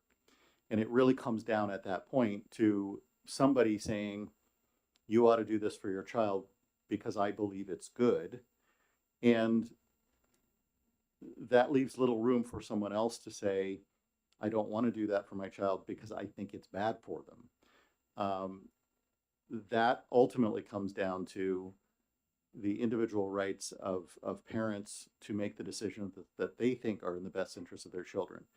So while I appreciate that New Hampshire is actually among the states that has the shortest list, if not the shortest list, one of the shortest lists in the country of mandated vaccines, I think it's prudent to draw a line and say there is a point, particularly with this shifting dynamic of redefining what a vaccine is and expanding the coverage of vaccines to any number of non-communicable diseases. I think it is reasonable and prudent to set a limit, and I think that this bill does that. Other discussion? Seeing none. Okay, the motion is ought to pass as amended on HB 1194. Ask the clerk to call the roll. Representative Leon, Yes. Representative Cushman, Yes. Representative Bill King, yes. Representative Kofo, Yes. Representative McLean, Yes. Representative Seth King, Yes. Representative Mazur, Yes. Representative Nagel, Yes. Representative Pelosi, Yes. Representative Weber, No. Representative McKay, No. Representative Freitas, Representative Hackham. Hacking I'm like a computer hack. Yeah, I know. It's okay. I'm sorry. And my vote is no. Representative Hackham Phillips, No. Representative Nutter Upham, Representative Shapiro, No. Representative Merchant, Yes. Representative Murphy, No. Representative Palmer, No. Representative Tejas, No. and Representative McDonald. Yes. 11-8. 11-8 in favor. I assume there'll be a minority report? Yes, there will be. Okay. work it out among ourselves. Okay. Yeah, again, if I could get that today, Representative Weber. Representative Dyer, Ms. Dyer would appreciate it. So would Ms. Davis. Mr. Chairman, I just note that there is no calendar waiting for this because we are not having session next week. So There will I be- understand that you're desperate to get it done, but Sure. we're not on deadline this week. Sure. Yeah, again, as soon as possible. All right.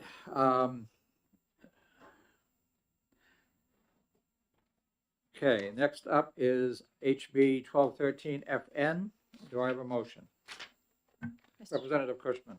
Thank you, Mr. Chairman. I move ought to pass on amendment 2024-0810H, and that'll be coming around right now. Okay, motion was seconded by Representative Mazur. Sorry, what was that number again, Representative Cushman? 0810H. Okay. I had another one from you on something else.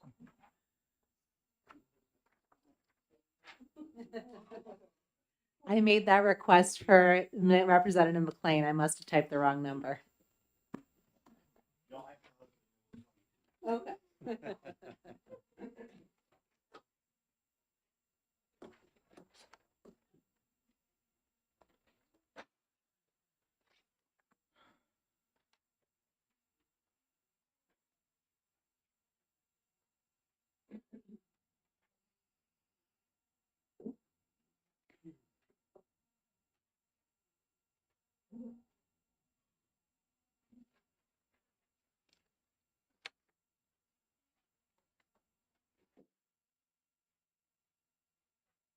Looks like everybody has a copy, if I Okay. may. If you want to proceed. Sure. Thank you, Mr. Chairman, and thank you, members of the committee. So this bill, as amended, it would repeal the vaccine record keeping requirement just for the licensed daycares so that the private schools are no longer a part of the bill. If you recall, the record keeping requirement added a burdensome, costly and time consuming effort on the part of employees of daycares and schools, but we're focused on daycares in chasing down and trying to obtain those records. We have multiple ways that parents can maintain their records in the state of New Hampshire. Their providers have the records, and if they desire to opt in, which most do, their records are in the New Hampshire Immunization Information System. And this just takes away that burdensome requirement for the daycares. They were charged with acting as an enforcement arm for something that's required of all children in New Hampshire, whether they attend daycare or school or not. And that was an inappropriate burden to place on them. They are not a part of the branch of government that enforces our laws. And so this would just help a struggling industry have an easier time to conduct their business. Okay. Representative Seth King. Thank you, Mr. Chair. Just a question for the amendment. It seems like we're watering down the bill a little bit with the amendment by getting rid of the public school part that was originally going to be in there. And so basically we're making it easier for the childcare agencies, public or private, but what about private schools? Did we want to not allow them to also kind of opt out of this? Thanks. So based on the discussion that was had during the hearing and feedback that we got, the private school piece of it was something that some people were really stuck on, and in the interest of getting something across that can help the daycares at least, that's why we settled on the compromise. Representative Weber. Thank you. This does deal with my concerns about the public schools, but so I will probably vote for the amendment. But if I were the parent of a child going to daycare, I would want to know what kind of an environment I was sending my child to. And I think that these kinds of records would be something I would want in making my determination about what was best for my child, and therefore I think it's ill-advised. Representative Leon. Then Thank you. Representative Yeah. Merchant. Thank you, Mr. Chairman. And Representative Weber, I recognize your concern. There is nothing in here that would prohibit a child care agency from collecting these records and advertising that what their vaccination rates are and letting parents know who are looking for that, what they're looking for. Right now, we have a huge burden in childcare. It requires more record keeping by doing this. Some parents are concerned by this, others aren't. So by removing this mandated burden while allowing childcare agencies that wish to continue to collect immunization records, it seems that this is a good way to address that shortfall and still leave that choice for parents who are seeking out the highly immunized environments. Representative Merchant. I think one of the things I look at is sharing information. We talk about this in the medical community about informed consent. There's nothing in here that provides to the parent like an informed consent whether the child care agency is going to collect the data or not. So therefore, if a parent is going to bring the child to a daycare center not knowing what the status is of collecting the data and what they're doing with immunization, I think we're not really informing the parent adequately to what's going on. So if there was an informed consent in here, the parent is been clearly explained to them whether they're collecting the data and what they're doing, and they sign off on it, that's a different story. They're just blindly going into it because they don't have the information. Representative Palmer. I'm trying to remember, and maybe somebody can help me, did childcare agencies, did they testify in this, and how much of a burden was it? Because Representative Shapiro and then Representative Cushman. I would just say that there was some testimony that it was a problem, but there was also testimony from the YMCA of New Hampshire that they were against this bill, and they, representing all the daycares at their agencies, that they are in favor of this being required. Representative Cushman, did you? So I just wanted to speak to the common misconception that there can be any guarantee that the child care center that you're sending your child to doesn't have any unvaccinated children, because all children in New Hampshire have the right to a medical or religious exemption, and it's illegal to discriminate against somebody being enrolled in a daycare based on their religious beliefs or if they have a disability, which both of those exemptions would fall under. So there are plenty of unvaccinated kids in daycares and schools right now that you have no right to know their medical status. No one does. They might have a religious belief or a medical condition that precludes them from vaccination. And I don't think that this bill is going to affect that, except that it may allow some daycares to advertise on the fact that they do require that record keeping, and they could run on a platform and appeal to people who are looking for that, where right now it kind of conflicts with the law. Representative Mazur and then Representative Shapiro.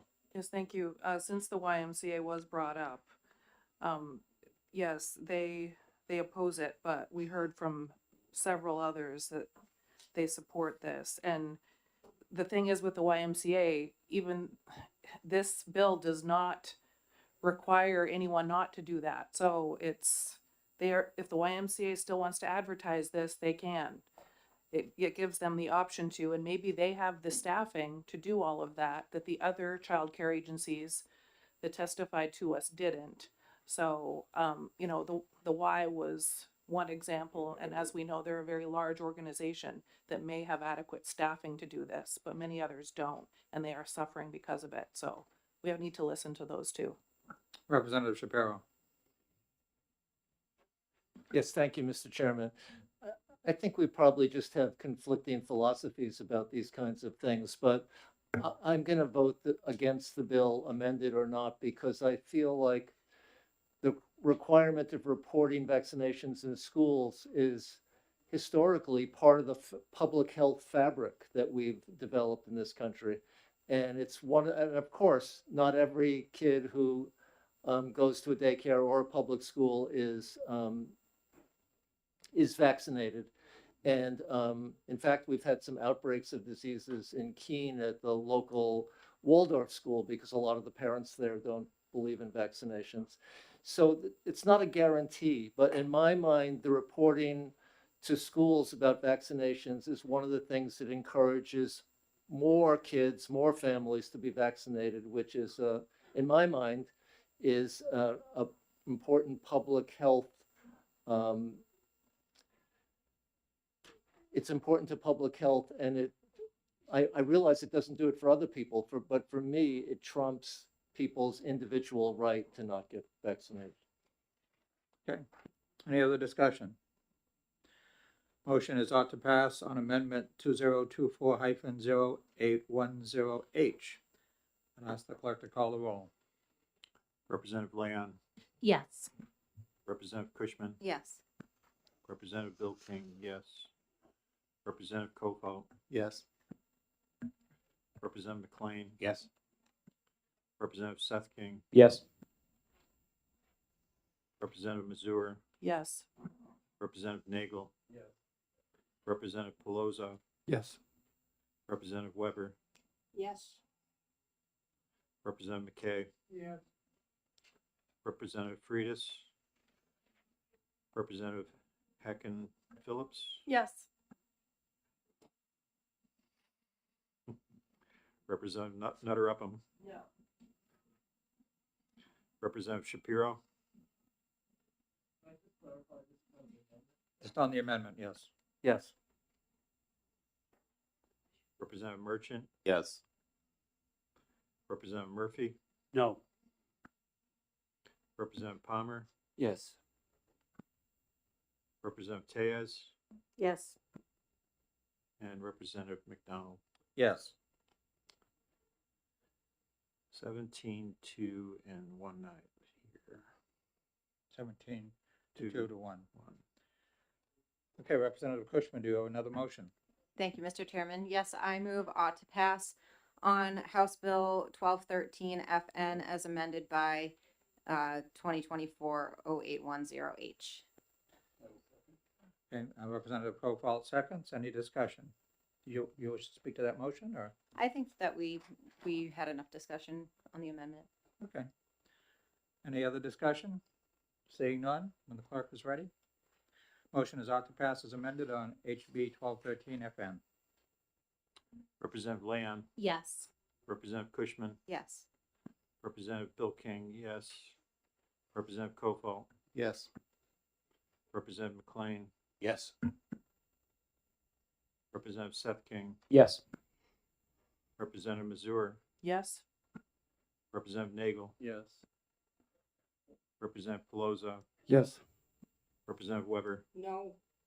Representative McKay, No. Representative Freitas, Representative Hecken Phillips, No. Representative Nutter Upham, No. Representative Shapiro, No.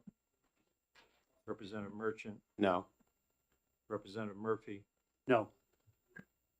Representative Palmer, No. Representative Tejas, No. and Representative McDonald. Yes. 10, 9, and 1 not voting. Okay. I assume there'll be another minority report. Okay.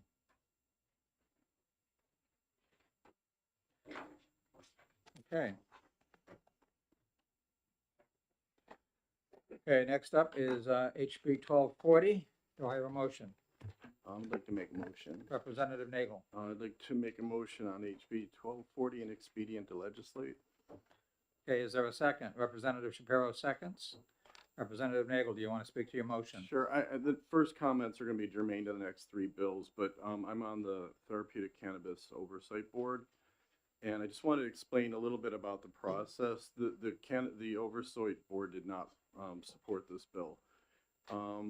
Generally speaking, what's done is they solicit evidence-based reviews on each of the conditions that comes up. There were two separate evidence-based reviews that came up. One was by somebody I would consider fairly conservative on this issue, and the other person fairly liberal, and they both agreed that the evidence did not support it. We will also accept anecdotal evidence, and the conclusion was there was not sufficient anecdotal evidence to support therapeutic cannabis for eating disorders. It's important to understand or know that the anorexia from an eating disorder is very different from the anorexia from, say, a malignancy or infectious disease or something along those lines.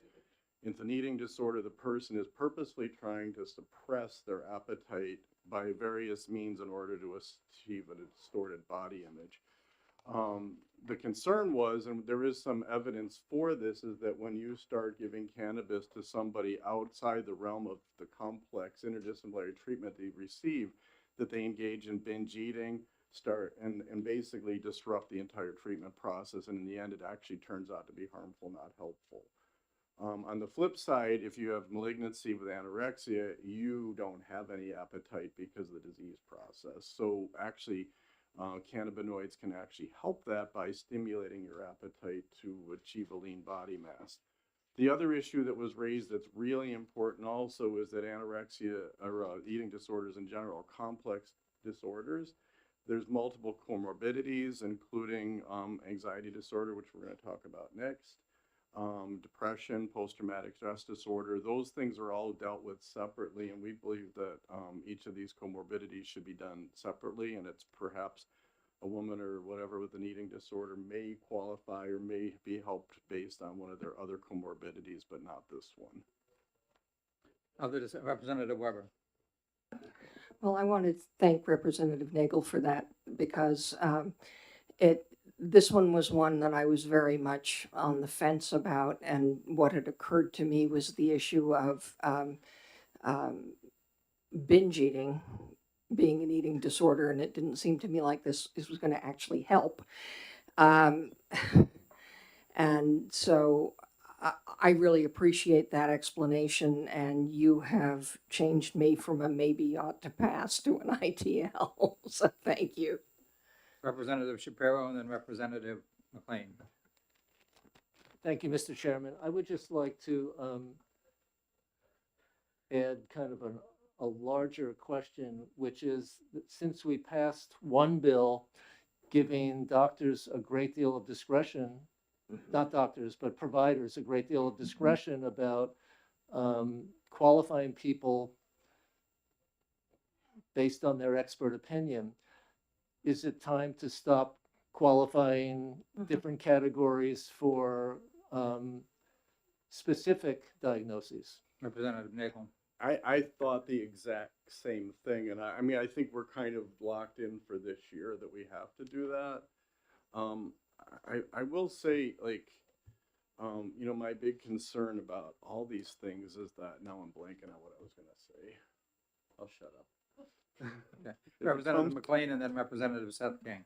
No, I was just going to kind of build on Representative Shapiro, was kind of going along the same lines. I think there's still value in having the two-tier system for the reasons that were brought about in some of the testimony earlier. But certainly, this does allow latitude as new information comes in with the two-tier system for them to be able to take advantage of that without having something that is explicit, I think. So I think we're okay. I figured out what I was going to say. Okay, let Representative Seth King go, and then I'll go back to you. No, forget. Remember it. Keep that thought. Hold that thought. I'm writing it down. Thank you, Mr. Chair. I lean on the side of if somebody has a hangnail, they should be able to get cannabis. Quite frankly, I don't think the government really has any role in deciding what reasons you need cannabis for. That being said, I also agree that with Representative Shapiro, I'm not really a fan of the idea of having all these subcategories. You know, you either get it or you don't, and we don't need the government to list every single disorder.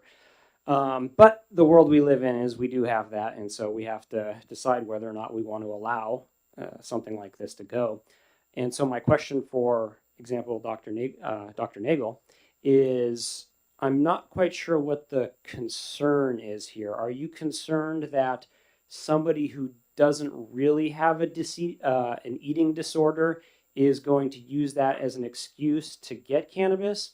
Or are you concerned that somebody who really does have an eating disorder is going to use cannabis and they're going to have negative consequences as a result. To me, I'm curious what the answer is, but even then, there's always the possibility that somebody who does have an eating disorder could benefit from this. And for that reason alone, I don't ever want to see somebody have to go to the doctor's office and lie to the doctor in order to get the permission slip to get the medication they believe they need.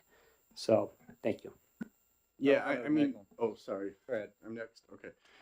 You kind of touched on what I wanted to say anyways. So the process right now is such that you come to me and I have to have a relationship of some sort with you. So it's not like I'm just meeting you for the first time. So we've had time to sit down and discuss this. There's also an obligation on my part that I need to sit down and discuss with you all these separate diagnoses that we're coming up with each and every year. I have to decide whether you fulfill one of those diagnoses or not. Then I certify you, it goes to the state, and then they basically decide if you qualify or not. At no point am I ever actually prescribing or doing anything for you. I'm just certifying you have a condition. Is there an ability to lie? Probably. One of the concerns that I've had about the process, though, is there assumes when there's a medical indication or medical use that there's some level of oversight. So if, for example, I prescribe a blood pressure medicine for you, there's an assumption I'm going to oversee that and follow you for that. What I'm finding out now is that this is what's going on, that nobody's really overseeing this at all. We're just certifying you, you're going to a dispensary, you're getting it, and you're just doing what you want.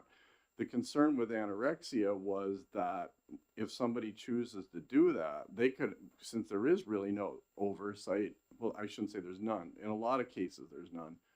That they could actually be harmed by that because now they're actually creating what they don't want. They're going to create a binged, a large person, distorted body image, and they're going to actually set their care back a long ways. And the concern with there being no oversight is that you're going to create a bigger problem than you started out with. And that's why we believe that this should not be included as an indication. With that said, if the person has a post-traumatic stress disorder or an anxiety disorder or any one of the other number of indications, that they may be all right, but it's really important to watch and keep an eye on them because they could go off the edge and actually aggravate the problem, not help it. So I hope, does that answer your question? Probably way too much. Any other discussion? Representative McKay. Thank you, Mr. Chairman. I'm concerned that we're getting these various disorders without any recommendation for the professional committee dealing with investigating the treatment possibilities.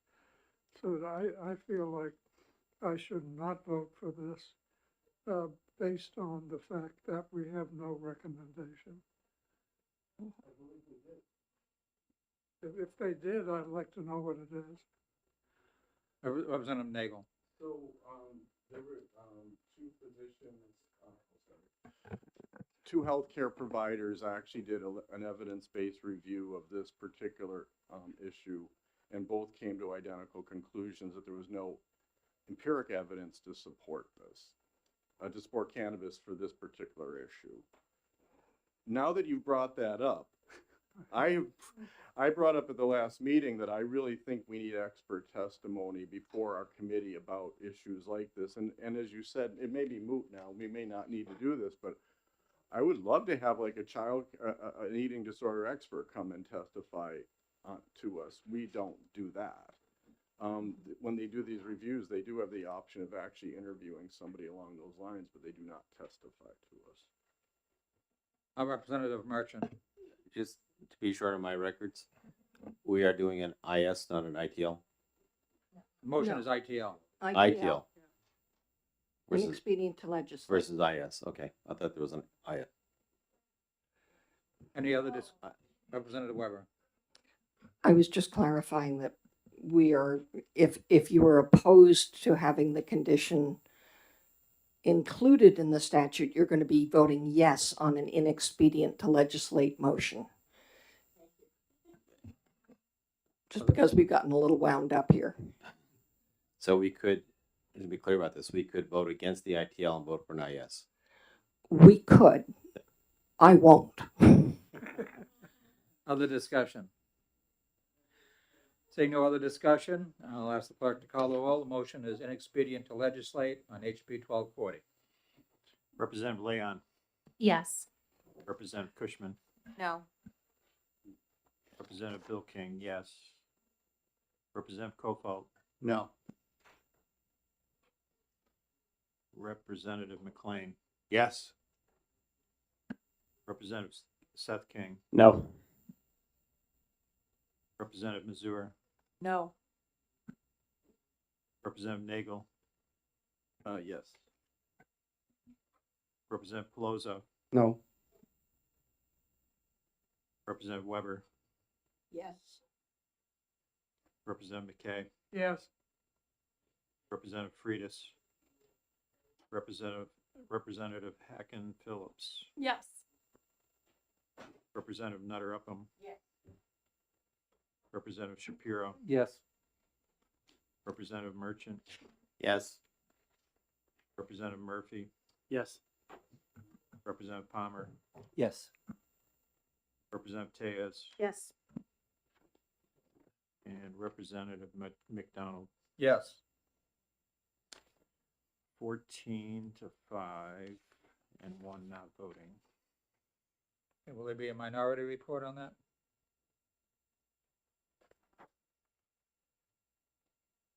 I'm not seeing any yeses or not, heads nodding. I guess, well, no, because I guess if I have more time than today, because I can't write it now, but I can write a minority report on that. Okay, well, when can you get it to me? First thing in the morning or? Yeah. Okay.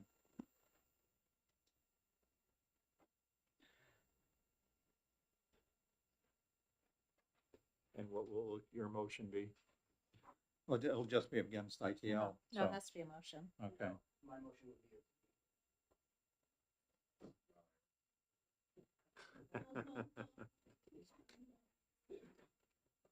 Okay, moving on. Next up is 1349 FN. Do I have a motion? Representative Nagel. I have a motion out of pass on House Bill 1349. Is there a second? Representative Mazur seconds. Would you like to speak to your motion? This will be a lot briefer. You already know the process. We did have one evidence-based review on this one that came out very supportive. There's abundant anecdotal information to support the use of cannabis for anxiety disorder. In my work with the NFL, we interview players that are on cannabis, and the vast majority of them actually take it for anxiety or sleep disorder, not pain, interestingly. But anxiety is the most common reason, I believe, that people actually use cannabis for medicinal reasons. So it was actually the unanimous vote of the Therapeutic Cannabis Medical Oversight Board to support. I'm sorry, I'm wrong. It was 7-1 to support this.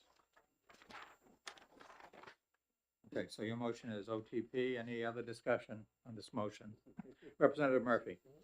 This is a question for Representative Nagel. This is more of a question than a comment or otherwise. You know, obviously we voted, or we were split on the last one based on, eating disorders. But now we're on the track to maybe pass one for anxiety disorders. My question is, and again, from your perspective, where are we going to end up with, well, we're going to have bill after bill after bill is what I'm asking, for all the multiple entities that we're going to face going down the road. And shouldn't it be, what I'm wondering is, should this bill just be ITL'd as well, so that another bill comes in more of a general way to identify those disorders, or should we just assign that to the Cannabis Commission or whatever that might be? I'm just wondering how long we're going to keep, doing this with multiple bills and disorders. That is an amazingly great question, because I've been involved in this discussion since that commission was actually created, and I would have never done it the way it's being done. But unfortunately, that is the process. You may have inspired me to submit a bill to change the process, but I think we're kind of stuck with what we've got right now. But I just think it's a flawed process in a lot of different ways. And I mean, I've only been to one meeting, but I've already seen things that concern me. but I think it's a very good point. The same point, we are where we are. There are a lot of people with anxiety disorder right now that would like access to this therapy, and I think that this is unfortunately the only way to get them. We actually have already approved it for post-traumatic distress disorder, which actually is an anxiety-related disorder as well, so that's already included. I'm a little shocked that this wasn't one of the first indications way back when. Representative Leon and then Representative Weber. Thank you, Mr. Chairman. We passed the more encompassing bill. However, it's not yet signed into law, and the question is whether or not it will be. There's another one that hopefully comes out of the House so that people wouldn't necessarily even need to have an anxiety recommendation for somebody to walk over to a store and purchase some if they just wanted to do that. And in an anxiety situation, that may be an appropriate approach too. But until either or both of those bills becomes law, I think that it's really important to move forward on anxiety because, you look at benzodiazepines, you look at some of the other stuff used to treat anxiety. I think that adding cannabis to that potential range of options is a good idea. It may not be right for everybody, but neither are benzos, neither are other options, and neither are the people for their medical martini. So I think this is hopefully we won't need to do all of these in the future, but let's get this one done today. Representative Weber and then Representative Merchant. I think Representative Leon said pretty much what I was going to say. It would be nice to have a better procedure, and we ought to work on that. But until we get one, this is something that there is some evidence that it is helpful. It is much more benign than some of the other treatments. And so I think we ought to make sure that there is a vehicle that authorizes it that stays alive. Representative Merchant. I want to follow up on Representative Murphy's comment. Is it possible to go back to this bill and to look at adding 8 that basically says, or any other disorder authorized by the Cannabis Oversight Committee and give them rulemaking authority and to get ourselves out of this? Representative Weber, did you have a response for that? Well, it's partly a response and it's partly history. The reason that the bill is the way it is it was the only way we could get it passed. It was the only way we could get the governor to sign it. And we have been, as greater knowledge occurs and as greater experience occurs, and as people get less scared of all of this, we've been broadening things. I don't think now is the time to start trying to shoehorn other things in. I think what we ought to do is see where we end up at the end of this year, and then because, the landscape may be very different in June than it is now. And then I think we ought to try and come up with something more comprehensive and considered that we've looked at really carefully and with the input from the commission. And that may be the way we go. But I think that right now, what's before us is anxiety disorder. And as uncomfortable as I am, and I am keeping on adding things in, I think that the approach that we adopted was to have the commission evaluate what might be useful and what might be harmful, and to take that into account in making our decisions. So I'd like to keep that for now until we know where we're at. Representative Murphy and then Representative Nagel. Thank you. It's just a plea to Representative Nagel that I would vote for this bill. No question about it. General anxiety disorder is an appropriate indication for the use of therapeutic cannabis. I just want us to be prepared because my concern is a more broad issue going forward. We ought to be prepared for the next year having long COVID as one of the indications for cannabis. Mm-hmm. Representative Nagel. Keep growing. I personally think that based on my experience, it's not that I haven't been involved in this commission. I've just been to one meeting, but I've been very aware of it for a long time. And I think having some oversight of it has a lot of value personally. The other statement I don't want to leave unchallenged is we look at cannabis like it's this trivial drug. It is most definitely not. It creates a lot of problems. It ruins a lot of people's lives. It is the gateway drug, according to people at Office of Restorative Justice, for a number of other drug addictions. And I think we need to be really cautious about how we proceed with this drug. Other discussion? Representative Shapiro, you just put your microphone on. Do you have a comment or no? Okay. Any other discussion? I'm seeing none. A motion is ought to pass on 1349 FN. Representative Leon, Yes. Representative Cushman, Yes.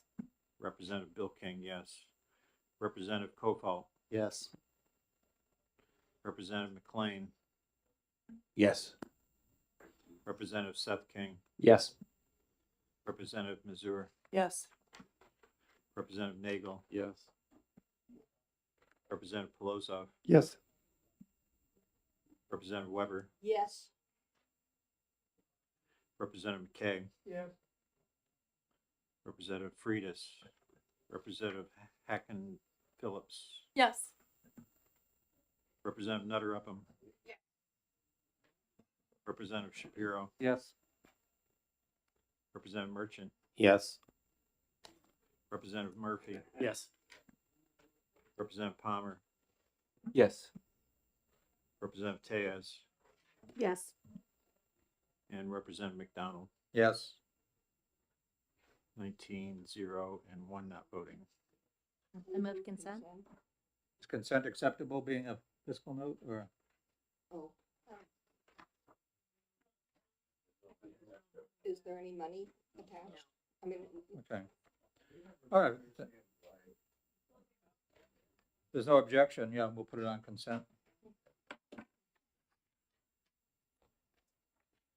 Okay, next up is HB 1350, Representative McLean. I think that's yours. You're up. Yes, Mr. Chair, I'd like to make a motion of ought to pass on HB 1350. Okay, is there a second? Second. Would you like to speak to your motion, Representative McLean? Yeah, I mean, I think this is a pretty straightforward bill. Yeah, that's right. Okay, sorry, I'm retreating. I didn't know we All had right. bills like that. Famous last words. The TCMOB unanimously was in support of this bill. What it does is it moves the amount that can be dispensed from the ATC from 2 ounces up to 4 ounces in a 10-day period, which is, I think, a modest increase. It's my understanding that the amount of ATCs we have in the state is only like 4 or 5. So for people in rural communities, I think that creates a big burden. Maybe it might drive them to go look elsewhere. I really don't want to have that happen. So I think this is a modest proposal. As I said, unanimous support from the TCMOB. So I hope everybody will support it. Thank you. Other discussion, Representative Merchant. I support it as well. I think I'd rather see this come to the point of having more locations available versus having people to go a long distance, regardless of the amount of cannabis. But unfortunately, that's not the bill before us. The bill before us is to allow for a greater amount to be taken at one time. But I would like to see a bill somewhere along the way to revise the THC locations so patients don't have to travel in the first place. Other discussion? Seeing none. Motion is ought to pass on 1350 FN. Representative Leon, Yes. Representative Cushman, Yes. Representative Bill King, yes. Representative Kofal, Yes. Representative McLean, Yes. Representative Seth King, Yes. Representative Mazur, Yes. Representative Nagel, Yes. Representative Polozov, Yes. Representative Weber, yes. Representative McKay, Yes. Representative Freitas, Representative Hacken Phillips, Yes. Representative Nutter Upham, Yes. Representative Shapiro, Yes. Representative Merchant, Yes. Representative Murphy, Yes. Representative Palmer, Yes. Representative Tejas, Yes. That was yes. Yes, okay. Representative McDonald, Yes. 19 to 0 and 1 not voting. Consent. There's no objection. Mr. Chairman, could I Yes. make a suggestion Sure. going forward? Could we possibly take up 1609 FN next? Because I think that that one's likely to be less Quick fraught. and easy, given the fact we have 8 minutes left. I think we can try and get both of them done in that time. You'll be surprised. Well, why don't we do 1609, and then if we can get to 1482, then. All right, so our next up is 1609 FN. Do I have a motion? Mr. Chairman, I have a motion for an amendment, Oh, for 1609, okay. and the amendment is passed out already. It should be at your seat. I move that we ought to pass amendment 2024-0755H. Okay, would you like, Representative Murphy seconds, Representative Cushman, do you want to speak to your motion? Yes, thank you. As discussed during the hearing, there is no representation on the membership of the Interdisciplinary Primary Care Workforce Commission. And it was recommended that we amend, and I did speak with, remind me her name, Dr. Murphy? Mary. Yes, and she was okay with adding them in and having them a part of the conversation there too. So I put in an amendment to add a direct primary care provider appointed by the New England Direct Primary Care Alliance. Okay. Any discussion on this amendment? Representative Shapiro? I'm assuming that it's the case, although it's the New England Direct Care Primary Alliance, do we assume that they're appointing a New Hampshire provider? They have providers in New Hampshire. It's not specified that it will be a New Hampshire provider. But I'm not sure if all of the members on the board are necessarily residents of New Hampshire anyway. But they just represent New England.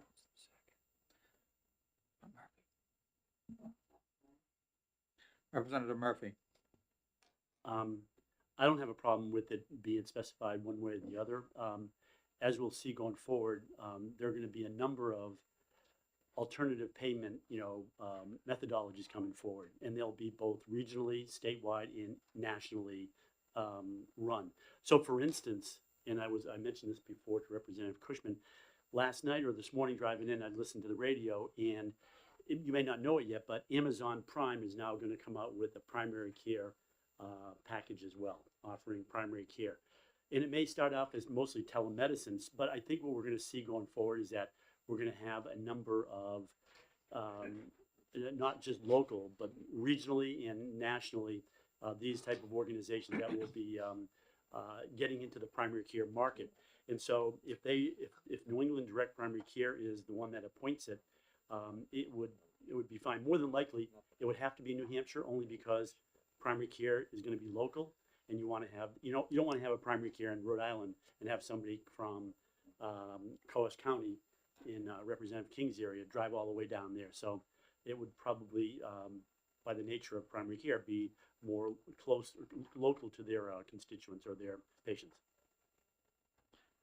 Other discussion, Representative Cushman? Just wanted to add, there's no New Hampshire specific organization for direct primary care providers. They all belong to the New England Alliance.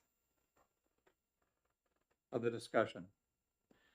Seeing none, the motion is out to pass on amendment 2024-0755H. Representative Leon, Yes. Representative Cushman, Yes.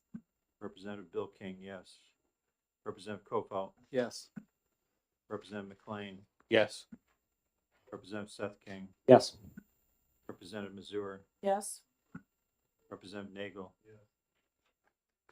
Representative Pelosi, Yes. Representative Weber, Yes. Representative McKay, Yeah. Representative Freitas, Representative Hecken Phillips, Yes. Representative Nutter Upham, Yes. Representative Shapiro, Yes. Representative Merchant, Yes. Representative Murphy, Yes. Representative Palmer, Yes. Representative Tejas. Yes. And Representative McDonald. Yes. 19-0 and 1 not voting. Okay, do I have another motion? Representative Murphy.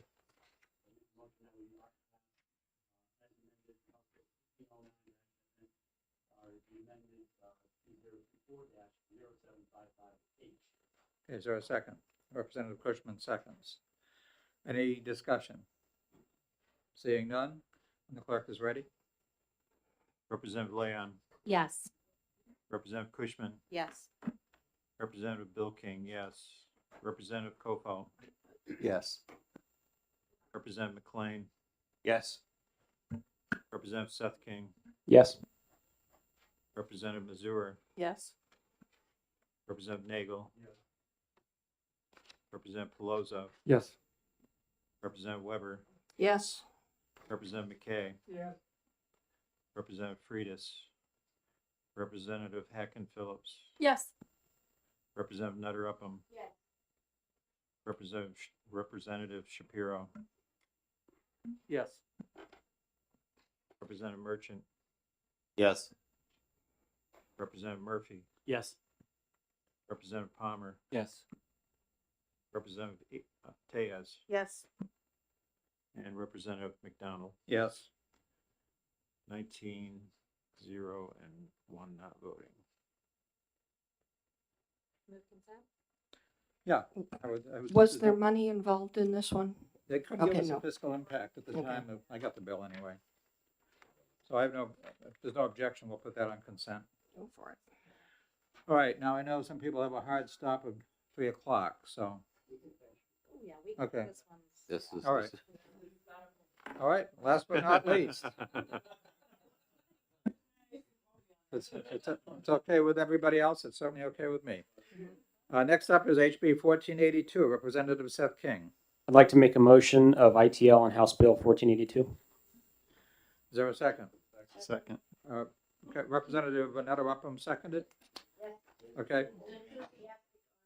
Okay, would you like to speak to your motion? Yeah, I just want to say that while I am a supporter of the general idea of bringing a marketplace involved for the sale of blood and organs, this bill is so poorly crafted that I don't think we should be wasting any time debating the merits of that. I hope that next year the sponsor or somebody else will bring forward a bill that we can really, those of us who support the idea can really get behind, and then we'll debate it. But for this year, I think it should just be put to rest. So. Representative Palazzo.